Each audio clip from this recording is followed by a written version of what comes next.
हो गया ना सर स्टार्ट। हाँ सर जी स्टार्ट हो गया। Okay sir. Sir good evening again to all of you.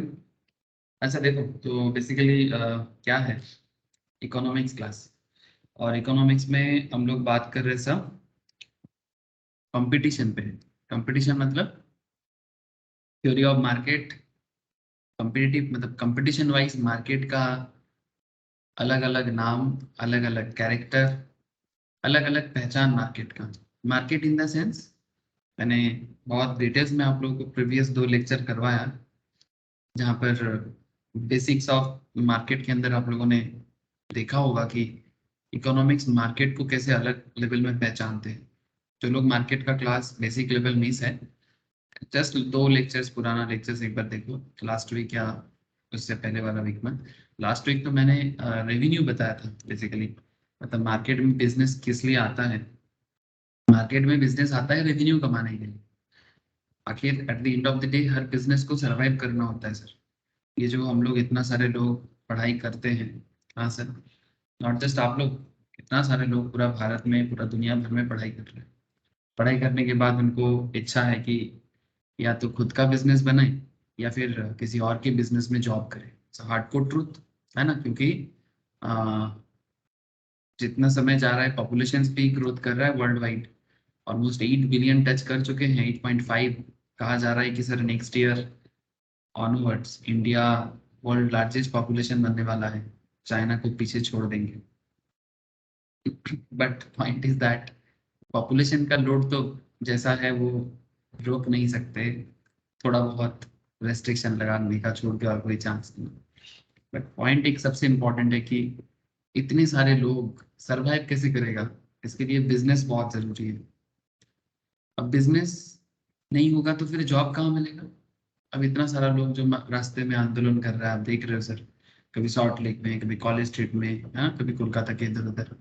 तो आंदोलन तो ठीक है अपने जगह में, प्रोटेस्ट ठीक है, वो पॉलिटिकल मैटर है, अपना अधिकार का मैटर है, right. But that's okay. But मतलब इसका कोर एरिया क्या है? कोर एरिया है कि बिजनेस। अब बिजनेस बोलने से ही बिजनेस नहीं, बिजनेस बनेगा, रेवेन्यू अर्न करेगा। अब किस टाइप का बिजनेस बनाओगे? मतलब क्या आपका बिजनेस परफेक्ट कॉम्पिटिटिव वाला बिजनेस हो? परफेक्ट कॉम्पिटिशन में क्या होता है सर, जिसमें मेन पॉइंट पे आ जाते हैं सर। बैकग्राउंड थोड़ा पहचान हमेशा कराते हैं, तो फिर से 2-4 स्टोरी टाइप गप्पे मार दी आपसे।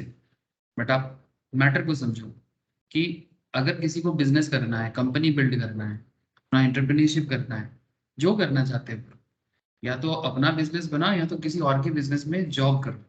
बट बिजनेस होगा तभी जॉब होगा। मतलब अगर कोई बोलेगा सर मुझे बिजनेस पे नहीं जानना है, कोई सोशल वर्क करना है, कुछ कोई कोई ऐसे बात भी करते हैं, ठीक है सर, जो सोशल वर्क करता है ना, सोशल वर्क में भी एनजीओ होता है। जो बिजनेस तो नहीं करता, मतलब प्रॉफिट उनका मेन मोटो नहीं है, बट सर्वाइवल उसे भी करना होता है। ये सर। और इतनी कुछ बोल रहे थे क्या? नहीं नहीं सर, गलती से बोल ना किसी ना। तो म्यूट হলো তাই বুঝে করছি। ওকে। अब एनजीओ, हाँ বল, কিছু বলছিস? না বলতে আমি ভুল করে হয়েছিল। ओके ओके ठीक है। अब जो एनजीओ होता है उन्हें भी सरवाइव करना होता है, उनको सरवाइव करना है तो उन्हें भी रेवेन्यू कमाना है। इसीलिए लास्ट वीक का क्लास रेवेन्यू में काफी डिटेल्स में था कि रेवेन्यू क्यों इतना जरूरी है सर, इतना सारा बातें क्यों करते हो सर? क्योंकि आज मैं आपको परफेक्ट कंपटीशन बताने वाला हूँ। और परफेक्ट कंपटीशन में मैं आपको ये बताने वाला हूँ कि जब कोई कंपनी या बिजनेस मार्केट में आता है तो उसे ना सरवाइव करना होता है। और वो सरवाइव किस बेसिस में करेगा बोलो तो? एक बिजनेस सरवाइव किस बेसिस में करेगा? बिजनेस जो प्रोडक्ट बनाता है ना, या जो सर्विस बनाता है, उसको बेचना है। अब अगर बेचना है तो उसका एक दाम तय करना है। मतलब ऐसा थोड़ी ना है कि भाई कुछ भी दाम लगा लो, ऐसा नहीं है। आपको प्रॉपर कॉस्टिंग करना है, उसमें प्रॉफिट लगाना है, मार्केट में एनालिसिस करना है कि कॉम्पिटिटिव लेवल क्या चल रहा है, मतलब मार्केट कॉम्पिटिटर क्या सोच रहा है, कितना कंपटीशन है, क्या मैं ही अकेला प्लेयर हूँ, क्या मैं अकेला हूँ मार्केट में, या मेरे जैसा और भी लोग हैं। आप जिस फील्ड में भी आना चाहते हो, रेस्टोरेंट खोल लो, कोई नॉर्मल कपड़ा का दुकान खोल लो, या किस टाइप का कपड़ा का दुकान, डिपेंड करता है, वेस्टर्न, इंडियन, अलग अलग, या फिर African, I don't know African क्या होता है, बट जस्ट एक एग्जांपल दिया मैं आपको। So point is very simple कि आप जो भी बिजनेस करोगे, अगर उसमें कितना प्लेयर है मार्केट, उसमें कंपटीशन कितना है, उस पर डिपेंड करता है कि आपका बिजनेस परफेक्ट कंपटीशन में आता है, मोनोपोली में जाता है, मोनोपोलिस्टिक में जाता है, या ऑलिगोपोली में आता है। ये है मेन एरिया ऑफ मार्केट। अब इसको मैं थोड़ा सिंपली करूँ, अगर मैं आपको थोड़ा डेली लाइफ एग्जांपल दूं, मतलब जो आप लोग इजीली कनेक्ट कर पाओगे। ऐसे परफेक्ट कंपटीशन का जो कैरेक्टर है, एग्जैक्ट कैरेक्टर तो हमेशा नजर नहीं आता, बट फिर भी अगर उसके बीच में भी एग्जांपल दिया जाए तो परफेक्ट कंपटीशन का आप नॉर्मल जो डे टू डे मार्केट देखते हो, like vegetable market, fish market, fruits market, grocery market, मतलब इट्स लाइक कि जहाँ पर बहुत सारे लोग हैं बेचने के लिए, सेलर बहुत सारे हैं, खरीदने वाले बहुत सारे हैं। और मैं आज आपको यही बताऊंगा कि एक परफेक्ट कंपटीशन बिजनेस में कि जो प्रोडक्ट वो बेचता है मार्केट में, उसका प्राइस कैसे डिसाइड होता है। इसलिए टॉपिक का नाम है sir, price determination from of different markets. मतलब मार्केट अपना प्रोडक्ट तो बेचेगा, बट प्रोडक्ट का दाम क्या होगा और दाम डिसाइड कैसे होगा। जैसे मैगी, एक सिंपल एग्जांपल देते हैं, बड़ा फेमस है, आप लोग जानते हो, मैं ऐसा नॉन एग्जांपल इसलिए ले लेता हूँ। मैगी का पैकेट, एक मैगी का पैकेट कौन बेचता है? नेस्ले, है ना। कहाँ का कंपनी है? एक यूके बेस्ड कंपनी है। अब बात है सर कि ये नेस्ले इंडिया में नेस्ले इंडिया के नाम पे चलता है, but the big question is Nestle अपना मैगी पैकेट का प्राइस 15 रुपीज ही क्यों रखेगा या 14 रुपीज ही क्यों रखेगा? Why not 24? इतना डिमांड है कि 24 में भी बिक जाएगा। हाँ, कुछ कस्टमर लूज हो सकता है, बट बिकेगा। मतलब इतना कस्टमर है जो 24 रुपीज में मैगी पैकेट खरीद लेगा जिनको पसंद है। बट पॉइंट इज दैट कि वो 24 में क्यों बेचेगा, सॉरी 14 में ही क्यों बेचेगा? Why not 24? मतलब चाहे तो वो अपना मार्जिन बढ़ा सकता है, बट कम क्यों करके रखता है, या स्टैंडर्ड क्यों करता है? और स्टैंडर्ड करने के साथ साथ सर्वाइव भी करना है। अच्छा, 14 की जगह 10 भी रख सकता है, एकदम कॉस्ट में बेच दो, लेकिन तब सर्वाइवल इश्यूज आ जाएगा। इसलिए हम लोग एक चैप्टर पढ़ते हैं थ्योरी ऑफ कॉस्ट, क्योंकि बिजनेस को सर्वाइवल भी करना है, प्रॉफिट भी कमाना है, और लॉन्ग रन में रहना भी है। अब यही सब मुद्दा है सर। अब मोनोपोली, अब ये तो परफेक्ट कंपटीशन में बात कर रहा हूँ। सब्जी वाले आलू, सब्जी मार्केट में आलू का दाम कैसे डिसाइड होता है? आलू का प्राइस चंद्रमुखी, ज्योति, हाँ सर, अलग अलग आलू का ब्रांड है सर अपने वेस्ट बंगाल में, नॉट जस्ट इन बंगाल, हर स्टेट में आलू बहुत फेमस है। तो अब ज्योति आलू का दाम 40 क्यों, चंद्रमुखी का दाम 50 क्यों, है ना। ऑनियन का भी वैरायटी होता है, नासिक ऑनियन, राजस्थान ऑनियन, हाँ। बंगाल वाले सब्जी का भी बड़ा वैरायटीज होता है। जैसे उस दिन ममता दीदी बोल रहे थे कि उत्तर प्रदेश का आलू खाने का जरूरत नहीं है, महंगा है, आप यहाँ का आलू खाओ। हाँ, तो जो भी हो, एक पॉलिटिकल मैटर बात कर रहे थे ना। वही पॉइंट क्या है सर कि आज मैं आपको वही बताने वाला हूँ कि परफेक्ट कंपटीशन में आप प्रोडक्ट प्राइस डिटरमाइन कैसे करोगे।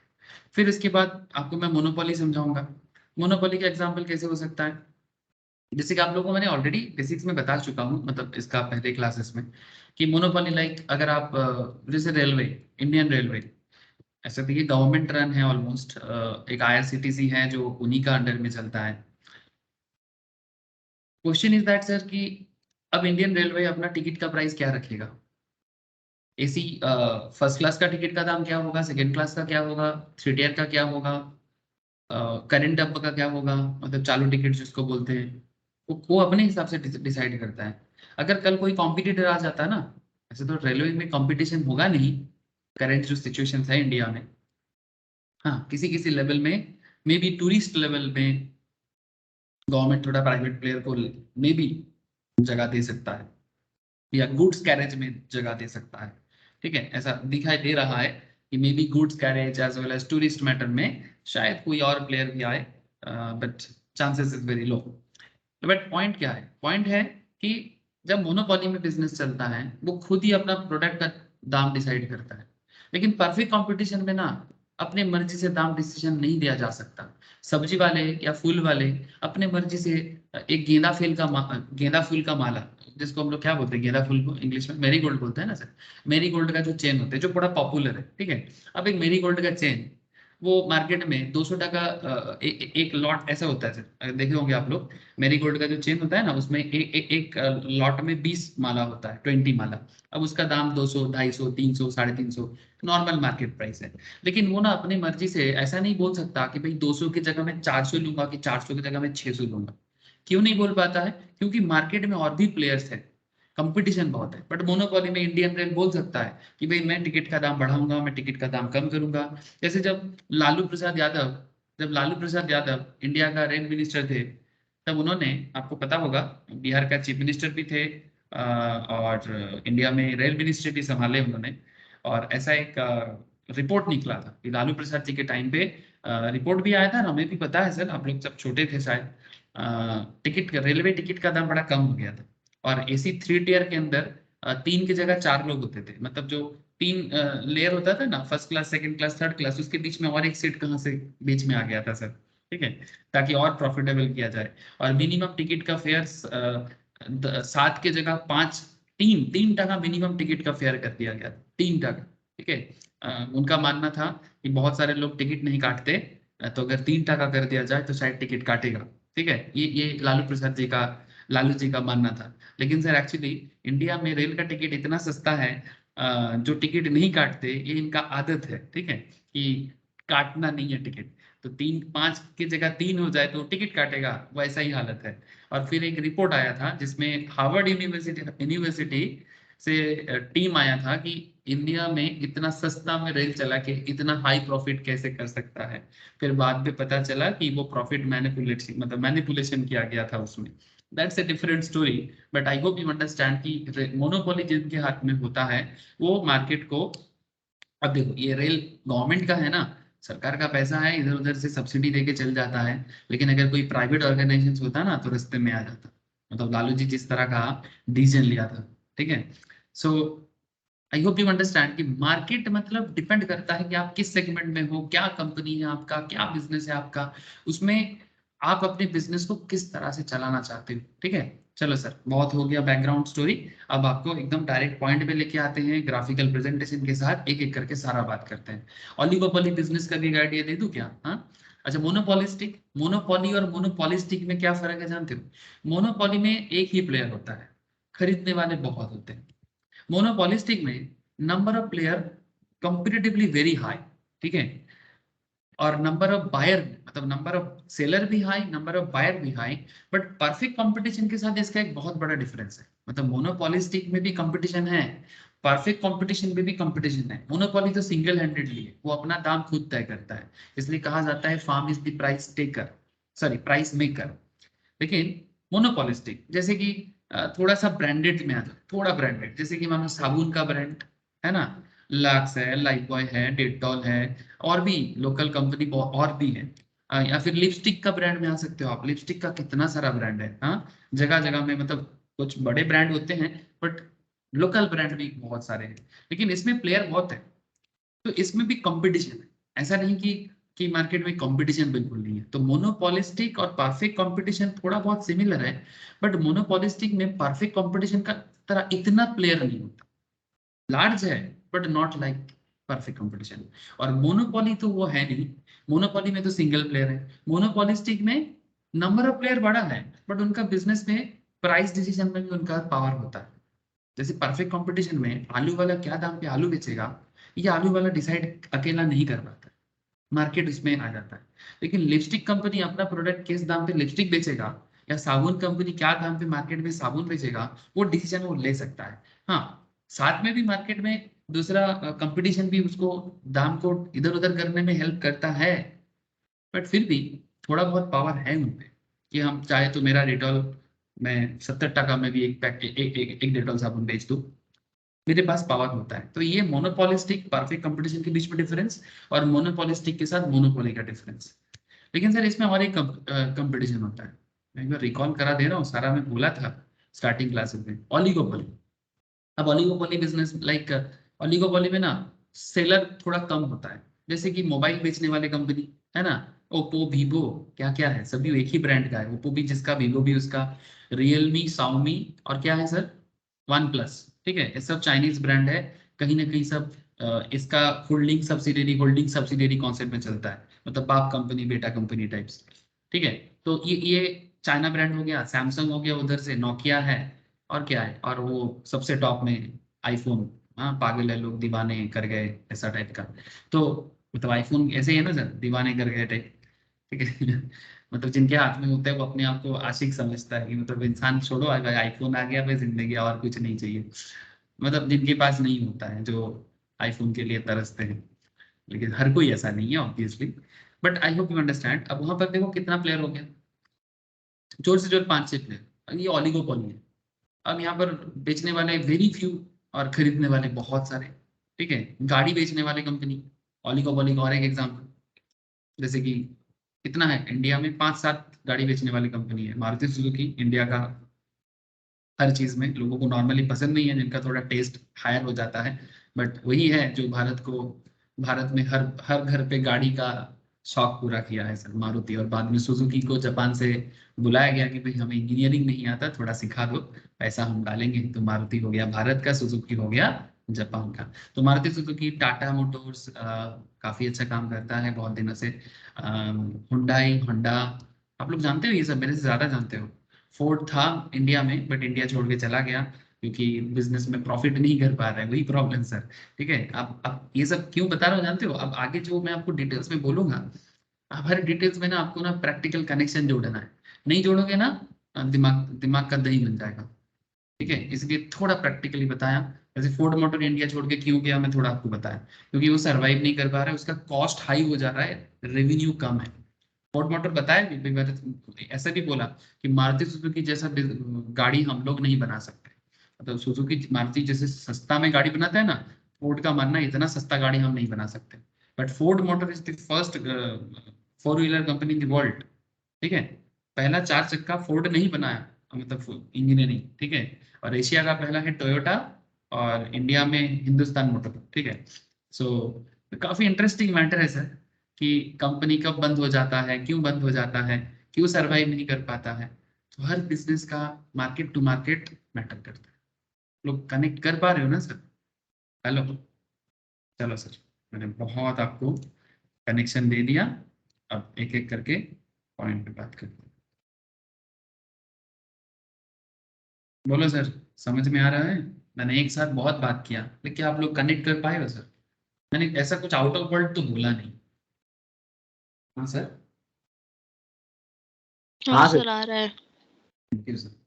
ठीक है, मैं कोशिश किया सर कि जितना हो सके सिंपलिस्टिक वे में आपको 2-4 बात करें, क्योंकि ज्यादातर केस में इकोनॉमिक्स में जो मार्केट चैप्टर होता है, थ्योरी ऑफ मार्केट में जाके ग्राफिकल प्रेजेंटेशन देके आधे से ज्यादा लोगों को मैं देखता हूँ, वेरी फ्यू को छोड़ के, कि उनको जैसा लगता है कि मैंने, मतलब बोलते हैं ना, सांप सूंघ गया इस टाइप का।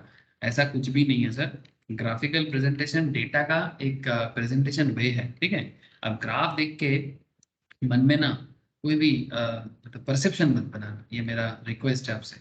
ये सब ग्राफ देख के ना बहुत लोग बड़ा परसेप्शन बनाते हैं, बाप रे बाप क्या ग्राफ है, कहाँ से क्या लटक रहा है, कहाँ से क्या उग गया। ठीक है, तो डोंट मेक परसेप्शन।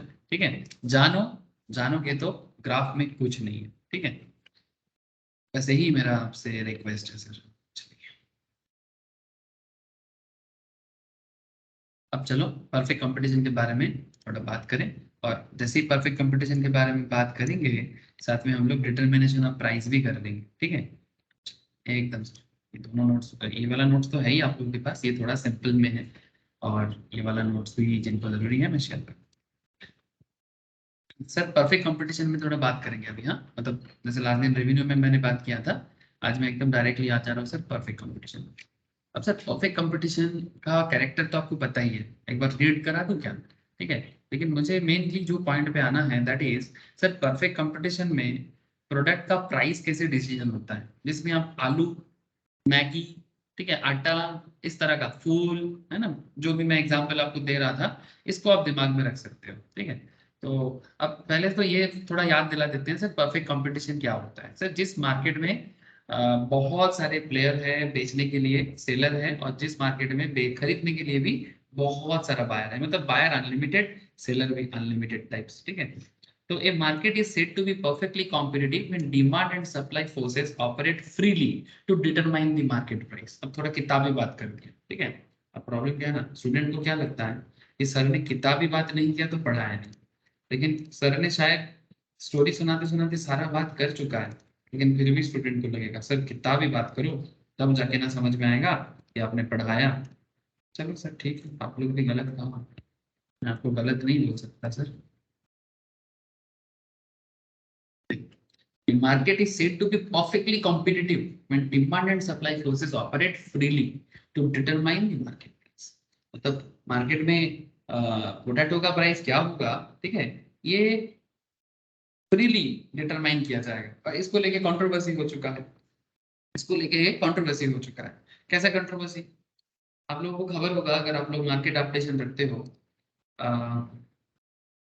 एक फार्म बिल बोल के एक बिल आया था कुछ दिन पहले, कुछ साल, एक साल भी नहीं हुआ, गवर्नमेंट ने पार्लियामेंट में पास भी किया था, ठीक है, फार्म बिल। अब ये फार्म बिल में चक्कर हो गया सर, ठीक है, फार्म बिल में चक्कर हो गया।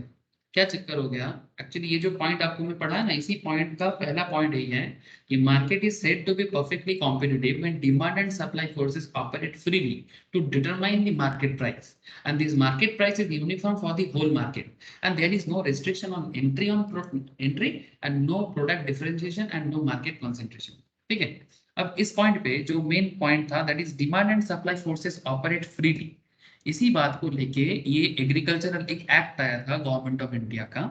अब इस एक्ट में बिल आ गया था, एक्ट भी पास हो गया था, लेकिन इतना प्रोटेस्ट हुआ, ठीक है, इतना प्रोटेस्ट हुआ कि specially in Haryana and Punjab border area में कि अल्टीमेटली इसको गवर्नमेंट को वापस करना पड़ा, ठीक है, वापस करना पड़ा, रिपील के लिए भी आ गया, ठीक है, लिखा गया है implementation stayed by Supreme Court on 12 January 2021 and formally repealed by government of December 2021, ठीक है।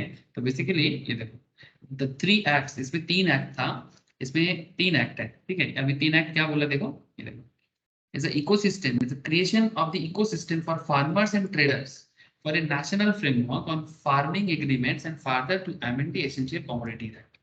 मतलब फार्मर जब प्रोडक्ट मार्केट में बेचता है उसको फ्री वे में बेचा जाए, इसी का एक कॉन्सेप्ट इस कॉन्सेप्ट के अंदर रखा गया था, ठीक है, जो इस एक्ट का मेन पर्पस था। लेकिन हमारे देश में एग्रीकल्चरल प्रोडक्ट अभी भी फ्रीली, स्पेशली फार्मर से जब मार्केट में आता है ना, वो ना फ्री वे में मार्केट में बिकता नहीं है।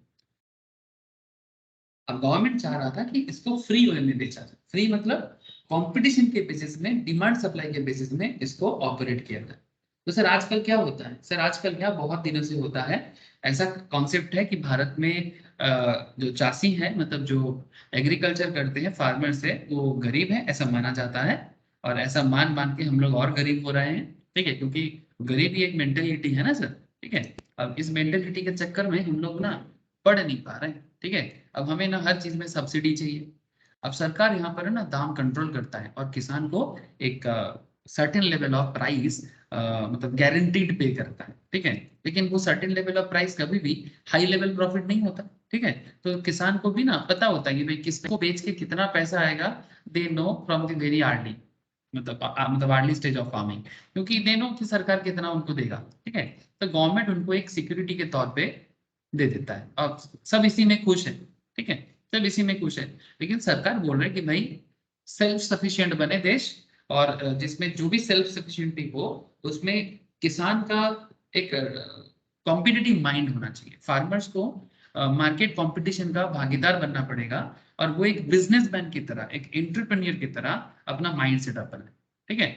और ये ज्यादा से ज्यादा सब्सिडी के थ्रू से क्या होता है कि आखिर में किसान का बेटा किसान नहीं बनना चाहता, और उसमें आखिर में क्या होता है कि अगर कभी भी फार्मर्स कोई एक्स्ट्रा पैसा कमाने के लिए थोड़ा एक्स्ट्रा रिस्क ले लेता है, और अगर बाई चांस खुदा ना खास्ता कुछ गड़बड़ हो जाए तो सुसाइड जैसी चीजें हो जाता है, ठीक है। अब इस चक्कर में गवर्नमेंट सोच रहा था कि तो फिर एक ही काम है कि मार्केट को फ्रीली कॉम्पिटिटिव कर दो उसको।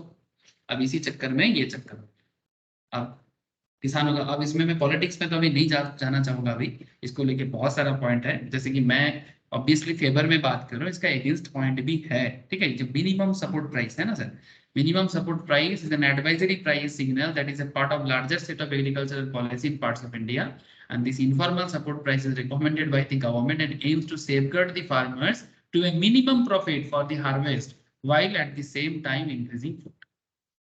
ठीक है, अब यही चक्कर है। अब सरकार का मानना है कि ये सपोर्ट प्राइस धीरे धीरे हटा लेंगे, ठीक है, और बाकी लोगों का मानना है, ऑपोजिशन, फार्मर लीडर्स, ठीक है, इनका मानना है कि नहीं नहीं ये सब हटाने से नहीं चलेगा। तो जो भी हो, may be they are right, may be government right, but जो भी हो अभी तो ये बंद पड़ा है। समझ रहे हो सर, समझ रहे हो कितना बड़ा घोटाला है? घोटाला है कि क्या प्रॉब्लम है, वो तो जिनको पता वही पता, मतलब डिटेल्स में बोल सकता है, बट हम लोग इसको थोड़ा आइडिया ले लिए। The market is said to be perfectly competitive and demand and supply forces operate freely to determine the market price. ठीक है, this market price is uniform for the whole market and there is no restriction on entry. मतलब किसी को भी इस market में entry करने में दिक्कत नहीं होना चाहिए और प्रोडक्ट में भी ज्यादा डिफरेंशिएशन नहीं होगा। Similar type of product agricultural matter में हो सकता है ना, या फिर फ्लावर्स लेवल में हो सकता है। Agricultural market is exactly free. Share market भी एकदम, शेयर मार्केट इज ऑल्सो एक बड़ा एग्जाम्पल है सर।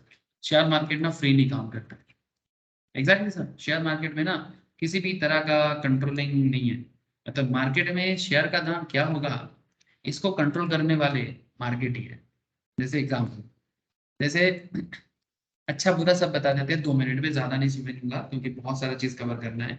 पेटीएम, पेटीएम इंडिया का सुपर डुपर फ्लॉप एक रिसेंट ट्रेंड में सुपर डुपर फ्लॉप एक स्टॉक मार्केट लिस्टिंग, ज्यादा दिन नहीं हुआ, हार्डली 6-7 मंथ्स हुआ है। ये जिस दिन मार्केट में आने का वादा किया था उस दिन ये मार्केट में इसका दाम था, एक शेयर का दाम था 2100 रुपीज, ठीक है, और 2100 रुपीज से ये शेयर गिरते गिरते गिरते गिरते गिरते गिरते कहाँ जाके रुका, ये देखो सर, 2100 से नीचे करके 1700-1800 में चला गया था, अब जाके 601 में आया। उससे भी कम हो गया था, 500 में चला गया था, लेकिन वापस 500 से 600 में आ गया। अब पॉइंट क्या है, पेटीएम जैसा बड़ा बिजनेस भी इतना पैसा होने के बाद भी, इतना फॉरेन बैकिंग होने के बाद भी अपना स्टॉक प्राइस को संभाल नहीं पाया। रीजन क्या है, ज्यादा नहीं बोलूंगा, कंपनी अभी तक प्रॉफिटेबल नहीं है, इन्वेस्टर को कॉन्फिडेंस नहीं मिला, ठीक है, जो भी शेयर में इन्वेस्ट किया था और उनको लगा था कि 2100 टका पर शेयर थोड़ा महंगा है, और वही कारण है कि लास्ट 7-8 मंथ से पेटीएम अपने आप को वापस में उस लेवल में लेके नहीं जा पा रहा है। लेकिन उल्टा ऑपोजिट डायरेक्शन में दिखाते हैं आपको, ठीक है, 2100 का शेयर 600 देखा आपने। अब आपको एक दूसरा शेयर दिखाता हूँ, रिसेंट ट्रेंड में लास्ट 1 साल में सुपर डुपर हिट एक स्टॉक, ठीक है। अब ये स्टॉक मार्केट में कैसे परफेक्ट कंपटीशन काम किया, फटाफट देखो सर, मैं थोड़ा जल्दी इसलिए बोल देता हूँ क्योंकि देखो ये इतना सारा बात करना तो पॉसिबल नहीं है, लेकिन क्योंकि एग्जाम्पल में स्टॉक शेयर मार्केट को परफेक्ट कंपटीशन का एग्जाम्पल कहा जाता है, मैं आपको दिखा रहा हूँ कि क्यों ये परफेक्टली कॉम्पिटिटिव है। अब ये देखो, ये शेयर 1 साल में क्या ग्रोथ दिया है, 220 टका एक शेयर का प्राइस था जब मार्केट में आया था, 6 महीना हार्डली हुआ है, 220 का शेयर 700-800 में चला गया था, अभी थोड़ा सा एडजस्ट करके 600-650 में चल रहा है। Sir what is the point here, point क्या है सर, पॉइंट ये है कि ये मार्केट में प्राइस डिसीजन कैसे हुआ सर, मार्केट में जो बायर है शेयर का, जो सेलर है शेयर का, वो डिसीजन लिया, ठीक है, कोई कंपनी का लोग इसका डिसीजन नहीं लिया है सर, ठीक है, ना सरकार लिया ना कंपनी का लोग लिया है, ठीक है, किसी ने नहीं, ना मैनेजमेंट ने लिया, ठीक है, कि भाई मेरा शेयर का दाम इतना रहेगा, नहीं, स्टार्टिंग डिसीजन लेता है कि भाई इतने दाम पे मैं अपना शेयर का दाम मार्केट में लाऊंगा, मार्केट में आने के बाद इसका दाम क्या होगा ये market demand and supply decide करे, ठीक है। तो स्टॉक मार्केट परफेक्ट कंपटीशन का एक अनदर जीता जागता एग्जांपल है, जीता जागता।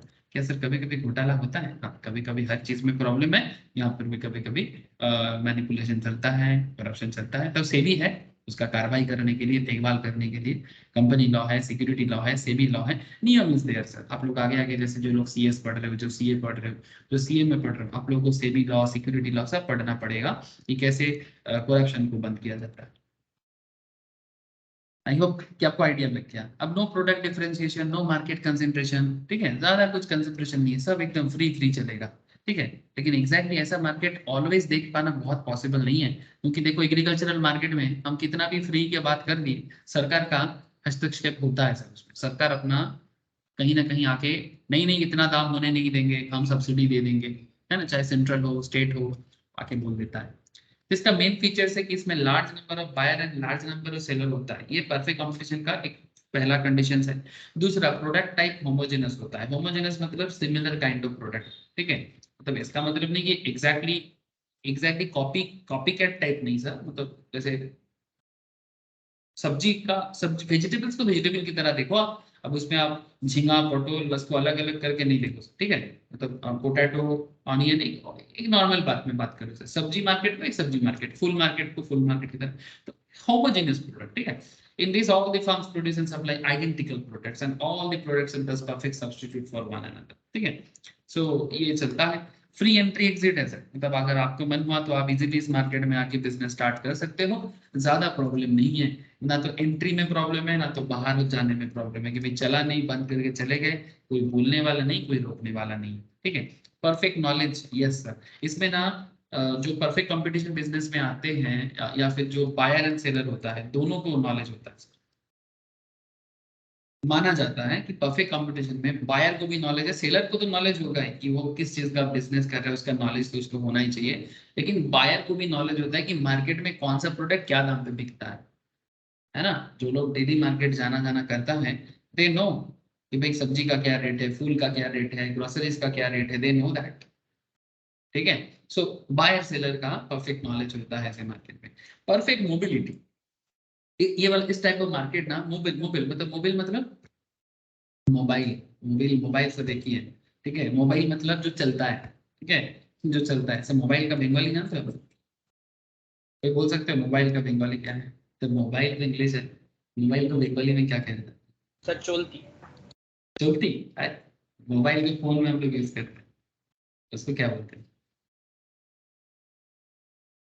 चौलोभाष, मतलब चलते चलते जिसमें हम लोग अपना भाषा करते हैं सर। भाषा मतलब लैंग्वेज, ठीक है।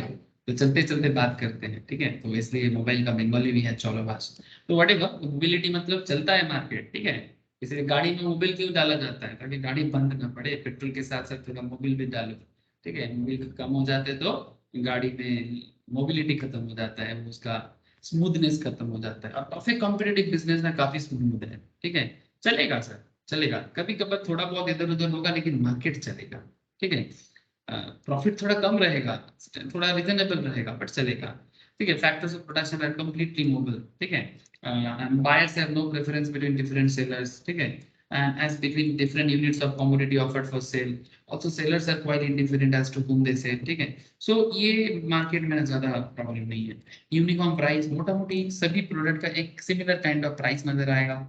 सरकार का रिस्ट्रिक्शन ज्यादा नहीं होता है, बट अगर भारत जैसा political propaganda agenda type of country हो, और अगर वेस्ट बंगाल जैसा स्टेट हो, तो मुश्किल, ठीक है। मतलब जहां पर बात बात में, मतलब पॉलिटिक्स करने का हजारों पॉइंट है, ठीक है। डेवलपमेंट के लिए हजारों पॉइंट है, बट पहुंचेगा वहीं पर जहां पर मैक्सिमम लोगों का इमोशन अटका हुआ है, ठीक है। थोड़ा सा अगर आलू का दाम 40 से 50 हो जाए, वही पॉलिटिकल बात होगा। अरे भाई, तुम लोगों को ये समझाओ कि भाई आपका इनकम बढ़ा देंगे, ऐसा कुछ करो, लोगों का इनकम बढ़ाने का कुछ सोचो। वैसा नहीं करेगा। दाम क्यों बढ़ गया? दाम कमाने का पॉलिटिक्स करेगा। अरे भाई, अर्निंग बढ़ाने का पॉलिटिक्स कब करेगा? हाँ, आपका नेता कैसा हो जो अर्निंग बढ़ाने का पॉलिटिक्स करे। आप प्रोडक्ट का दाम कम करने का पॉलिटिक्स बाद में भी कर सकता है, ठीक है। अर्निंग पे भी ध्यान देना चाहिए, तो वो सोचना चाहिए। मतलब हमारे देश में ना पॉलिटिक्स में सिर्फ एक ही चीज पे फोकस करता है, दाम बढ़ जाए तो इसका मतलब सरकार खराब चल रहा है। अरे भाई, अर्निंग बढ़ाओ, उस पर फोकस ही नहीं है, लोगों को बताता ही नहीं है कि अर्निंग कैसे बढ़ेगा। अर्निंग बढ़ जाने से लोग एजुकेटेड हो जाएगा, शिक्षित हो जाएगा, ठीक है। इसलिए ना सबको बोका बनाओ और राज करो, ठीक है। जैसे ब्रिटिश थ्योरी है ये, ब्रिटिश भी हम लोग को ऐसे ही भूखा बना के राज किया sir. Industry is price maker and price taker also sir. Sorry, industry is price maker and firm is price taker, sir गलत बोल दिया था सर। इंडस्ट्री जो है सर, परफेक्ट कंपटीशन, याद रखिएगा ये सब एमसीक्यू क्वेश्चंस भी बनता है। परफेक्ट कंपटीशन में बहुत मेगा पॉइंट है ये, मतलब मेगा पॉइंट है, बहुत फेमस पॉइंट है ये। Industry is price maker and firm is price taker. मतलब मार्केट में जैसे जो इंडस्ट्री होता है, जो भी अपना प्रोडक्ट का इंडस्ट्री हो, लाइक मैं बार बार एग्रीकल्चर में बात करूँ तो एग्रीकल्चर एक इंडस्ट्री है। मैं ग्रोसरी लेवल में बात कर रहा हूँ तो ग्रोसरी एक इंडस्ट्री है। मैं फ्लावर्स में बात कर रहा हूँ तो फ्लावर्स इंडस्ट्री है। Anything, any kind of product जो परफेक्ट कॉम्पिटिटिव मार्केट में चलता है, उसमें जो इंडस्ट्री होता है वो डिसाइड करेगा कि मार्केट में क्या दाम चलेगा। और जो बिजनेसमैन होते हैं ना, लाइक जो पोटैटो सेलर्स है, ठीक है, जो ऑनियन सेलर्स है, वो मार्केट का डिसाइड किया हुआ, जो इंडस्ट्री का डिसाइड किया हुआ, मार्केट डिसीजन मतलब इंडस्ट्री का डिसाइड किया हुआ जो कॉन्सेप्ट है, उसी ही डिसीजंस पे वो दाम तय करेगा। ऐसा नहीं कि पोटैटो वाला अपने मर्जी से दाम तय करता है, नहीं करता सर, आप कभी ऐसा नहीं देखोगे। हाँ, 1-2 टका इधर उधर अलग बात है, लेकिन कभी ऐसा कभी नहीं सुनोगे कि मैं इस बार मार्केट में चल रहा है 40 टका केजी आलू, मैं बेचूंगा 100 टका केजी आलू, मेरा आलू मैं अपनी मर्जी से बेचूंगा, ऐसा डिसीजन वो ले नहीं सकते। एक तो नेसेसिटी प्रोडक्ट्स में काम करते हैं तभी वो परफेक्ट कॉम्पिटिशन पे आते हैं। दूसरा, सरकार का थोड़ा बहुत ये भी रहता है, लेकिन सरकार इसमें आपको कुछ बोलेगा नहीं कि देख आप अपना आलू 100 टका केजी में बेचो तो। लेकिन पॉइंट इज दैट कि इंडस्ट्री जो डिसाइड करके देता है ना मार्केट को, मैं भी आपको एक कैलकुलेशन दिखाऊंगा, वेट सर, तो उसमें आपको समझ में आ जाएगा कि कैसे परफेक्ट कंपटीशन में industry is a price maker and firm is price taker. So just wait sir, अभी आते हैं सर, अभी आएंगे, 4 मिनट 5 मिनट में हम लोग आप पहुंचेंगे उस कैलकुलेशंस पे और ग्राफिकल प्रेजेंटेशंस पे। अच्छा, another important is short run and long run concept. Perfect competition market जो होता है ना, इसमें जो बिजनेस शॉर्ट रन मतलब मे बी 1 ईयर, ठीक है, 1 ईयर टाइम को शॉर्ट रन बोलो, मोर देन 1 ईयर को लॉन्ग रन बोलो, ठीक है। एग्जाम्पल, परफेक्ट कंपटीशन में लार्ज बिजनेस तो नहीं आता है, सभी मोटा मोटी स्मॉल लेवल बिजनेस चलाते हैं, कम बेसी हो सकता है। In perfectly competitive market, firm may earn super profits, normal profits and losses in the short run, but in the long run, firm will earn just normal profit. Sir, कैसे? Possible कैसे? Sir yes, short run में वो super profit भी कर सकता है, normal profit भी कर सकता है, लॉस में भी जा सकता है। बट अगर वो एक बार लॉन्ग रन से टिक गया, ठीक है, अगर उसका business more than 2 years, more than 3 years चल रहा है, तो आप समझो कि वो सुपर प्रॉफिट तो नहीं कर पाएगा। क्यों? क्योंकि इतने दिन के अंदर वो जो प्रोडक्ट लेके मार्केट में थोड़ा सा लोगों को अट्रैक्ट किया था ना, सिमिलर काइंड ऑफ प्रोडक्ट बाकी लोग भी रखना चालू कर देगा। हेलो, बात समझ में आया? जैसे मानो, एक सिंपल एग्जांपल आपको देता हूँ। एक वेजिटेबल सेलर है, एक वेजिटेबल सेलर है जो ट्रेडिशनल वेजिटेबल्स बेचता है, ठीक है, traditional vegetables in Indian market, like आप जानते हो सर, आलू ऑनियन को छोड़ो, टमाटो ट्रेडिशनल में आ जाएगा, ठीक है, बीन्स, बरबट्टी, हाँ सब जानते हो आप लोग। मैं थोड़ा हिंदी बंगाली यूज कर रहा हूँ, इंग्लिश तो उतना यूज चलता नहीं है सब चीजों में। पटोल, ढेंढ़स, हाँ भिंडी बोलते हैं, पटोल को हिंदी में परवल बोलते हैं, ठीक है, झींगा, ठीक है, लाव, ठीक है, लौकी, हाँ, इस तरह का जो भी चीजें हैं, ये सब ट्रेडिशनल सब्जी है। अब मानो एक वेजिटेबल सेलर मशरूम लेके बैठ गया, आजकल ऐसे बैठते हैं काफी वेजिटेबल वाले, बट नॉट बहुत सारे, ठीक है। अब मशरूम थोड़ा सा हटके टाइप हो, ठीक है। अब मशरूम बेचने वाले वेजिटेबल सेलर आपको बहुत नहीं दिखेगा, मशरूम विथ कलरिंग कैप्सिकम, हाँ, एक एग्जांपल ले रहा हूँ सर, एक colour capsicum, green capsicum traditional है, चलता है, बहुत पुराना है, बट कलर कैप्सिकम उतना रेगुलर नहीं दिखता है। तो एक वेजिटेबल वाले कुछ ऐसे हटके टाइप ऑफ सब्जी लेके मार्केट में अट्रैक्शन बढ़ाया, तो सभी कोई ना भागा भागा उसके पास पहुंचा, कि सबको लगा कि भाई इसके पास ट्रेडिशनल भी मिलता है और थोड़ा बहुत मॉडर्न चीजें जो आजकल मार्केट में चलता है, लोगों को अलग अलग टाइप्स ऑफ डिश बनाना आ गया सर, ठीक है, तो वो सारा चीज उनके पास मिल जाता है, तो हम उसके पास जाएंगे। लेकिन कितना दिन सर? जोर से जोर 2 मंथ्स 3 मंथ्स उसका मार्केट बना रहेगा, मतलब ये जो सुपर प्रॉफिट वाला, हाँ, जोर से जोर 2 से 3 महीना। क्यों? क्योंकि सर वो जिस प्रोडक्ट को लेके अपना मार्केट लिया है ना, उस प्रोडक्ट को मार्केट से उठाने का मतलब कैपिटल डालने का, बाकी दूसरा वेजिटेबल सेलर को उतना भी ज्यादा प्रॉब्लम नहीं होगा। भले ही मानो कि वो एक्स्ट्रा 10,000 इन्वेस्ट किया होगा और मशरूम, कलर कैप्सिकम लेके मार्केट में आया, तो क्या बाकी सेलर के वेजिटेबल वाले के पास 10,000 नहीं है? अगर वो लोग उन लोगों को अगर दिख जाएगा कि भाई मार्केट में capsicum, colouring capsicum, mushroom type of product का अच्छा सेल है, तो फिर कुछ दिन बाद से वो लोग भी लेके बैठ जाएंगे, और फिर ऑटोमेटिकली उनका जो मोनोपोली क्रिएट हुआ था short term time of period में, वो भी डाउन हो जाएगा। तो शॉर्ट टर्म पे वो एक बार सुपर प्रॉफिट कर लेगा, शॉर्ट टाइम में एक सुपर प्रॉफिट कर देगा, नॉर्मल रेवेन्यू से। नॉर्मली अगर 15% रेवेन्यू रहता है तो शॉर्ट टर्म में थोड़ा बहुत 30% 35% रेवेन्यू कमा लेगा, लेकिन एक सर्टेन टाइम के बाद नहीं होगा। लेकिन एक बात याद रखना पड़ता है कि अगर कोई वेजिटेबल सेलर, अगर कोई परफेक्ट कॉम्पिटिटिव बिजनेस में आता है और अगर वो एक बार लॉन्ग रन में सर्वाइव कर गया तो वो कभी भी सुपर प्रॉफिट लेवल में नहीं रहेगा। ये ये मार्केट अप्रोच है, ठीक है सर। मैंने देखा एक बिजनेसमैन है, फ्रूट बेचता है, क्या कमाता है सर। सर एक्सेप्शनल होता है, लेकिन एक ये अप्रोच के बारे में मैं बात करूँ, कभी कभी आपको एक्सेप्शनल दिखेगा। अब इसको मैं ग्राफिकली भी समझाता हूँ आपको कि किस तरह से business normal profit, super profit और एबनॉर्मल प्रॉफिट कर सकता है। और लॉन्ग रन में अगर वो टिक गया ना, तो परफेक्ट कंपटीशन में ये कहा जाता है कि परफेक्ट कंपटीशन का ग्राफ जो होता है, ये देखो सर, ये ग्राफिकल प्रेजेंटेशन है, एक्स एक्सिस वाई एक्सिस, ये ग्राफ है, आप लोग जानते हो। अब अगर मैं प्राइस डिटर्मिनेशन इधर करता हूँ और क्वांटिटी को इधर रखता हूँ, तो परफेक्ट कंपटीशन में ये माना जाता है कि average revenue, marginal revenue and price और उसका डिमांड कर्व सेम लेवल में होता है, स्पेशली इन लॉन्ग रन। इसीलिए जो प्रोडक्ट का प्राइस होता है, जो उसका एवरेज रेवेन्यू होता है, जो उसका मार्जिनल रेवेन्यू होता है और जो उसका डिमांड का होता है, वो सेम है। सर क्या बात करते हो? हाँ सर, थोड़ा रुक जाओ, मैं आपको समझाता हूँ। ये तो जस्ट ग्राफ है, अब इसको मैं थोड़ा एनालिसिस भी दूंगा आपको, ठीक है। इस पॉइंट का डिटेल्स एनालिसिस आपको ये थोड़ा सा बाद आपको यहाँ पर मिलता है, ठीक है। कि किस तरह से price and output determination and equilibrium of the firm, मैं आपको समझाऊंगा तो आपको समझ में आ जाएगा कि कैसे परफेक्ट कॉम्पिटिटिव बिजनेस में प्रोडक्ट का प्राइस, उसका डिमांड, ठीक है, उसका एवरेज रेवेन्यू और उसका मार्जिनल रेवेन्यू सेम लेवल में आ जाता है, ठीक है। इसलिए कहा जाता है कि इन परफेक्टली कॉम्पिटिटिव मार्केट में भी इकोनॉमिक्स, देखो सर, इकोनॉमिक्स एक ट्रेंड है सर, ठीक है। एक बात का ध्यान रखिएगा, इकोनॉमिक्स जब मैं एकदम बेसिक क्लास वापस स्टार्ट करूंगा, ठीक है, तो मैं आपसे एकदम बेसिक दिसंबर ऑनवर्ड्स में बेसिक्स फिर से बताऊंगा। तो वहां पर मैं आपको फिर से बताऊंगा कि इकोनॉमिक्स ट्रेंड है। इकोनॉमिक्स कभी भी एग्जैक्टनेस नहीं होता सर, ठीक है, क्योंकि ट्रेंड बदल जाता है, समय बदल जाता है। एग्जैक्टली इकोनॉमिक्स कभी भी बात नहीं करता, ये ऑलवेज ट्रेंड पकड़ के बात करता है, ठीक है, ट्रेंड पकड़ के बात करता है।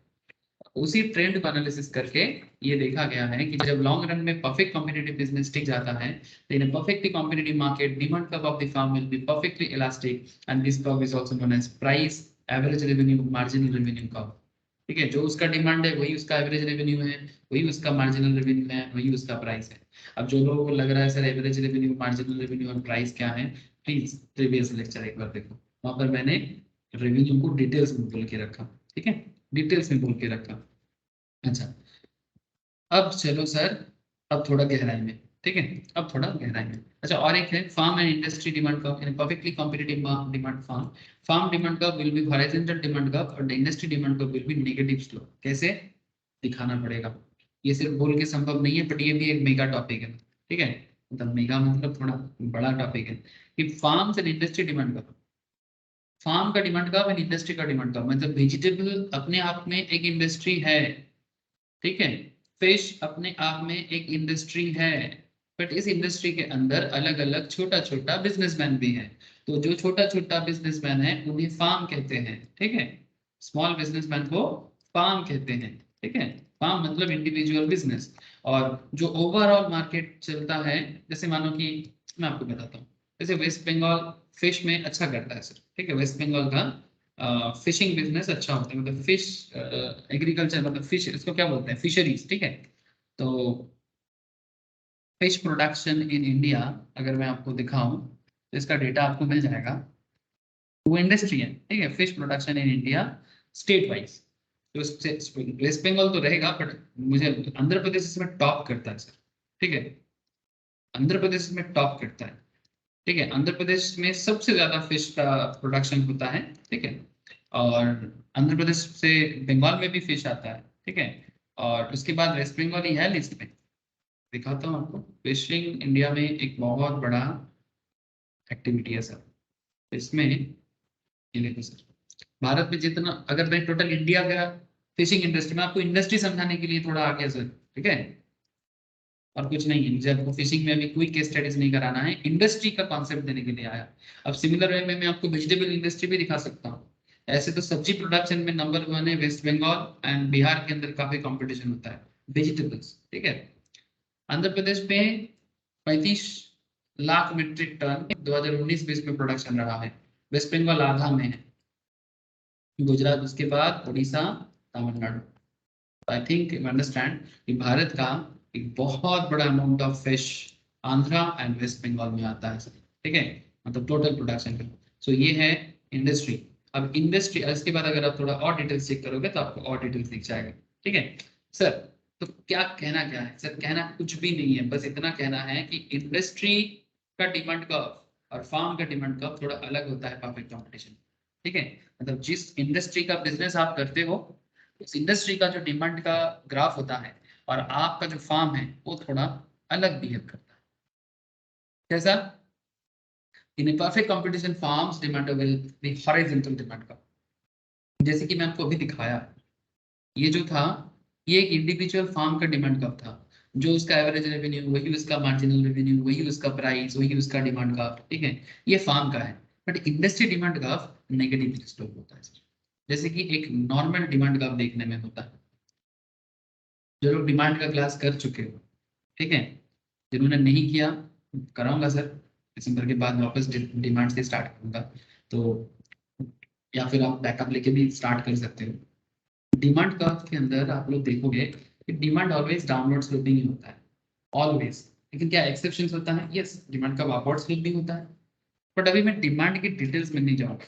इसके पीछे सिंपल रीजन काम करता है, डिमांड डाउनवर्ड के पीछे 3-4 रीजन है। But one of the main reason है कि जैसे जैसे दाम बढ़ता है वैसे वैसे डिमांड कम होता है, जैसे जैसे दाम कम हो जाता है डिमांड बढ़ जाता है। ये वन ऑफ द रीजन है, ठीक है। लेकिन देयर आर 3-4 रीजन है जिसके कारण डिमांड का डाउनवर्ड होता है। अब डिमांड का डाउनवर्ड में बात नहीं करेंगे सर, इंडस्ट्री डिमांड का डाउनवर्ड या नेगेटिव स्लो क्यों होता है इस पे बात करना है। अच्छा, परफेक्ट कंपटीशन में transportation cost and selling cost are not found, मतलब उतना ज्यादा इसमें देखा नहीं जाता कि भी ट्रांसपोर्ट कॉस्ट या फिर ऐसे रहता जरूर है, लेकिन माना जाता है कि लोकल मार्केट से ही चलता है। तो ट्रांसपोर्टेशन कॉस्ट या सेलिंग कॉस्ट, मतलब सेलिंग एंड एडमिनिस्ट्रेशन एडवर्टाइजिंग, इसका इतना जरूरत नहीं पड़ता है, ठीक है। सो इसीलिए it's not found in perfect competition. तो ये मैं आपको ऑलमोस्ट 12-15 परफेक्ट कंपटीशन का कैरेक्टर बता दिया। अब एग्जाम में ना आपको कई बार कोई भी कैरेक्टर उठा के सवाल कर सकता है कि भाई ये कौन से मार्केट में देखा जाता है। मतलब this kind of character is observed in competitive market, monopoly market, perfect competition market, monopolistic market. So if you understand the market structure and market character, then you can easily answer, ठीक है। But अगर आपको market का proper idea नहीं है, practically आप connect नहीं कर पाओगे, तो फिर आप मुश्किल में पड़ सकते हो। फिर रटा हुआ पे भरोसा करना होगा कि क्या रट के आए थे। अच्छा, प्योर और free competition, if only the first three condition exist it will be treated as pure और फ्री कंपटीशन। अगर पहला 3 कंडीशन एग्जिस्ट करता है तो हम परफेक्ट कंपटीशन को प्योर और फ्री कंपटीशन में बोलते हैं, जैसे कि large number of buyer and seller, homogeneous product, free entry and exit of the firm, ठीक है। मतलब अगर ये 3 कंडीशन हमें दिख जाए किसी भी सिचुएशंस में, तो आप समझ लेना ये एकदम प्योर और फ्री परफेक्टली कॉम्पिटिटिव मार्केट है, ठीक है। लेकिन अगर ये 3 नहीं दिखे तो प्योर नहीं है, कॉम्पिटिटिव है, परफेक्टली है, बट प्योर नहीं बोल सकते या फ्री नहीं बोल सकते। सर समझ में आया या आ रहा है? बोलो सर, थोड़ा ये सुनो बोलो, तो मैं प्राइस डिटर्मिनेशन सिखाऊंगा। हाँ सर जी। अब इसमें industry is price maker and firm is price taker, जो मैं आपको बोला था मेगा टॉपिक है, बड़ा हिट टॉपिक है, ठीक है। इतना हिट है कि सवाल तो पूछेगा ही, इतना मान लो। सर इसमें क्या होता है जानते हो कि total revenue, average revenue and marginal revenue, price and demand curve under perfect competition, ये डिसीजन लेता है। अब कैसे? Under perfect competition, the industry will decide the price at the equilibrium point where market demand is equal to market supply, and each firm will accept the price decided by the industry So we can say that industry is price maker and firm is price taker. Say for example, industry price maker क्यों है? मन कि जैसे मैं आपको fish के बारे में बात कर रहा था, ठीक है, इसको 100, 200, 300, 400, 500, मैं थोड़ा 100 में चेंज कर दूं केजी, ठीक है। अब मानो कि आप इंडस्ट्री डिसाइड करता है, तो इंडस्ट्री जो भी डिसाइड करेगा मार्केट डिमांड एंड सप्लाई रहेगा उसमें, और उसके ऊपर एनालिसिस होता है कि मार्केट में उसका प्राइस क्या होगा। से फॉर एग्जांपल मार्केट में डिमांड है 50 यूनिट्स का, 50 यूनिट का डिमांड है पर सप्लाई है 10 यूनिट का। मैं फिश का बात कर रहा हूँ, डिमांड 50 यूनिट का है, सप्लाई 10 यूनिट का है। डिमांड 40 यूनिट का है, ठीक है, सप्लाई 20 यूनिट का है। इसको थोड़ा सा ना इस तरह से पढ़ने से आपको समझ में नहीं आएगा, इसको ऐसे पढ़ना चाहिए। मानो कि जब दाम सस्ता है तो डिमांड हाई हो जाता है, ठीक है, जब दाम सस्ता है तब दाम हाई, डिमांड हाई हो जाएगा पर सप्लाई कम हो जाएगा। अब इसको समझने के लिए आपको सप्लायर को समझना पड़ेगा। इसमें सप्लाई साइड में क्या होता है, बड़ा सिंपल सा कॉन्सेप्ट है सर, कंज्यूमर और सप्लायर। कंज्यूमर और सप्लायर, कंज्यूमर डिमांड करता है और सप्लायर सप्लाई करता है। अब एक बड़ा कॉमन सा पॉइंट है, आप मार्केट में फिश खरीदने जाओ, बिस्किट्स खरीदने जाओ, आप क्या चाहोगे, सस्ते में अच्छा मिले आपको, चीप में बेस्ट। तो कंज्यूमर का ऑलवेज एक्टिविटी ऐसा रहता है कि हमें सस्ता में क्या मिल रहा है, अच्छा, सस्ता में अच्छा, ठीक है। हाँ, इसका एक्सेप्शनल भी है, किसी किसी लोगों को ऐसा भी लगता है sir, there are some consumer minds, ठीक है, कुछ कंज्यूमर माइंड्स ऐसा भी होते हैं, मेंटेलिटी, उन्हें ऐसा लगता है कि दाम ज्यादा हो तो अच्छा होगा, दाम कम हो तो बेकार हो। ऐसे कुछ लोग होते हैं, ठीक है, वो एक्सेप्शनल, डिमांड का एक्सेप्शनल से वो, ठीक है, नॉर्मल मेंटेलिटी के बाहर है, ठीक है, बट इसे भी मार्केट को देखना पड़ता है। अब ये सब इकोनॉमिक्स में रिसर्च करके देखा गया है, बड़े बड़े रिसर्चर, कि भाई ऐसा मार्केट में लोग होते हैं, और हम लोग भी जब इकोनॉमिक्स पढ़ते हैं तो इस रिसर्च को देखते हैं कि भाई हाँ सच में ऐसा हुआ है, ठीक है, दाम ज्यादा हो तो शायद अच्छा होगा, but not always, not always. अब इसी चक्कर में तो आईफोन अपना दाम को कम नहीं करना चाहिए। तो कंज्यूमर क्या चाहता है, नॉर्मल वे में, अब एक्सेप्शनल नहीं सर, हम लोग नॉर्मल वे में सोचेंगे, नॉर्मल डिमांड सप्लाई का कॉन्सेप्ट। कंज्यूमर चाहते हैं कि मैं सस्ता में लूं, सस्ता रहे तो डिमांड हाई, लेकिन सप्लायर क्या सोचता है कि सस्ता है तो सप्लाई लो। जो प्रोडक्ट बेच के, जो प्रोडक्ट सेल करके बिजनेसमैन को अर्निंग कम होता है, अगर प्रोडक्ट सेल करके अर्निंग लो है, तो फिर हम उस प्रोडक्ट में कितना सेलर सेल करना चाहेगा। जिस चीज को बेच के ज्यादा पैसा आपको नहीं मिलेगा, सारा दिन दुकान लगा के, ऐसा प्रोडक्ट बेचने में कभी भी कोई भी दुकानदार इंटरेस्टेड नहीं होता है, ठीक है। तो इसीलिए आप देखो कि जब प्रोडक्ट प्राइस कम है, 1 टका है या 100 टका है, ठीक है, तब आप देखो कि डिमांड हाई है, क्योंकि क्योंकि डिमांड जो करने वाले हैं वो उसको सस्ता पसंद है, लेकिन सप्लाई करने वाले को पसंद नहीं है। इसलिए क्या हुआ, supply low, demand high, when price is low. तो इस सिचुएशंस में ना ये एक्सेस डिमांड कैटेगरी है, दाम सस्ता है, डिमांड हाई है, सप्लाई नहीं देना चाहता, कौन, दुकानदार। Supplier is not interested in this situations. अच्छा, प्राइस को थोड़ा बढ़ाया जाए, प्राइस को थोड़ा बढ़ाया जाए, प्राइस थोड़ा बढ़ के 2 टका हो गया या 200 टका हो गया,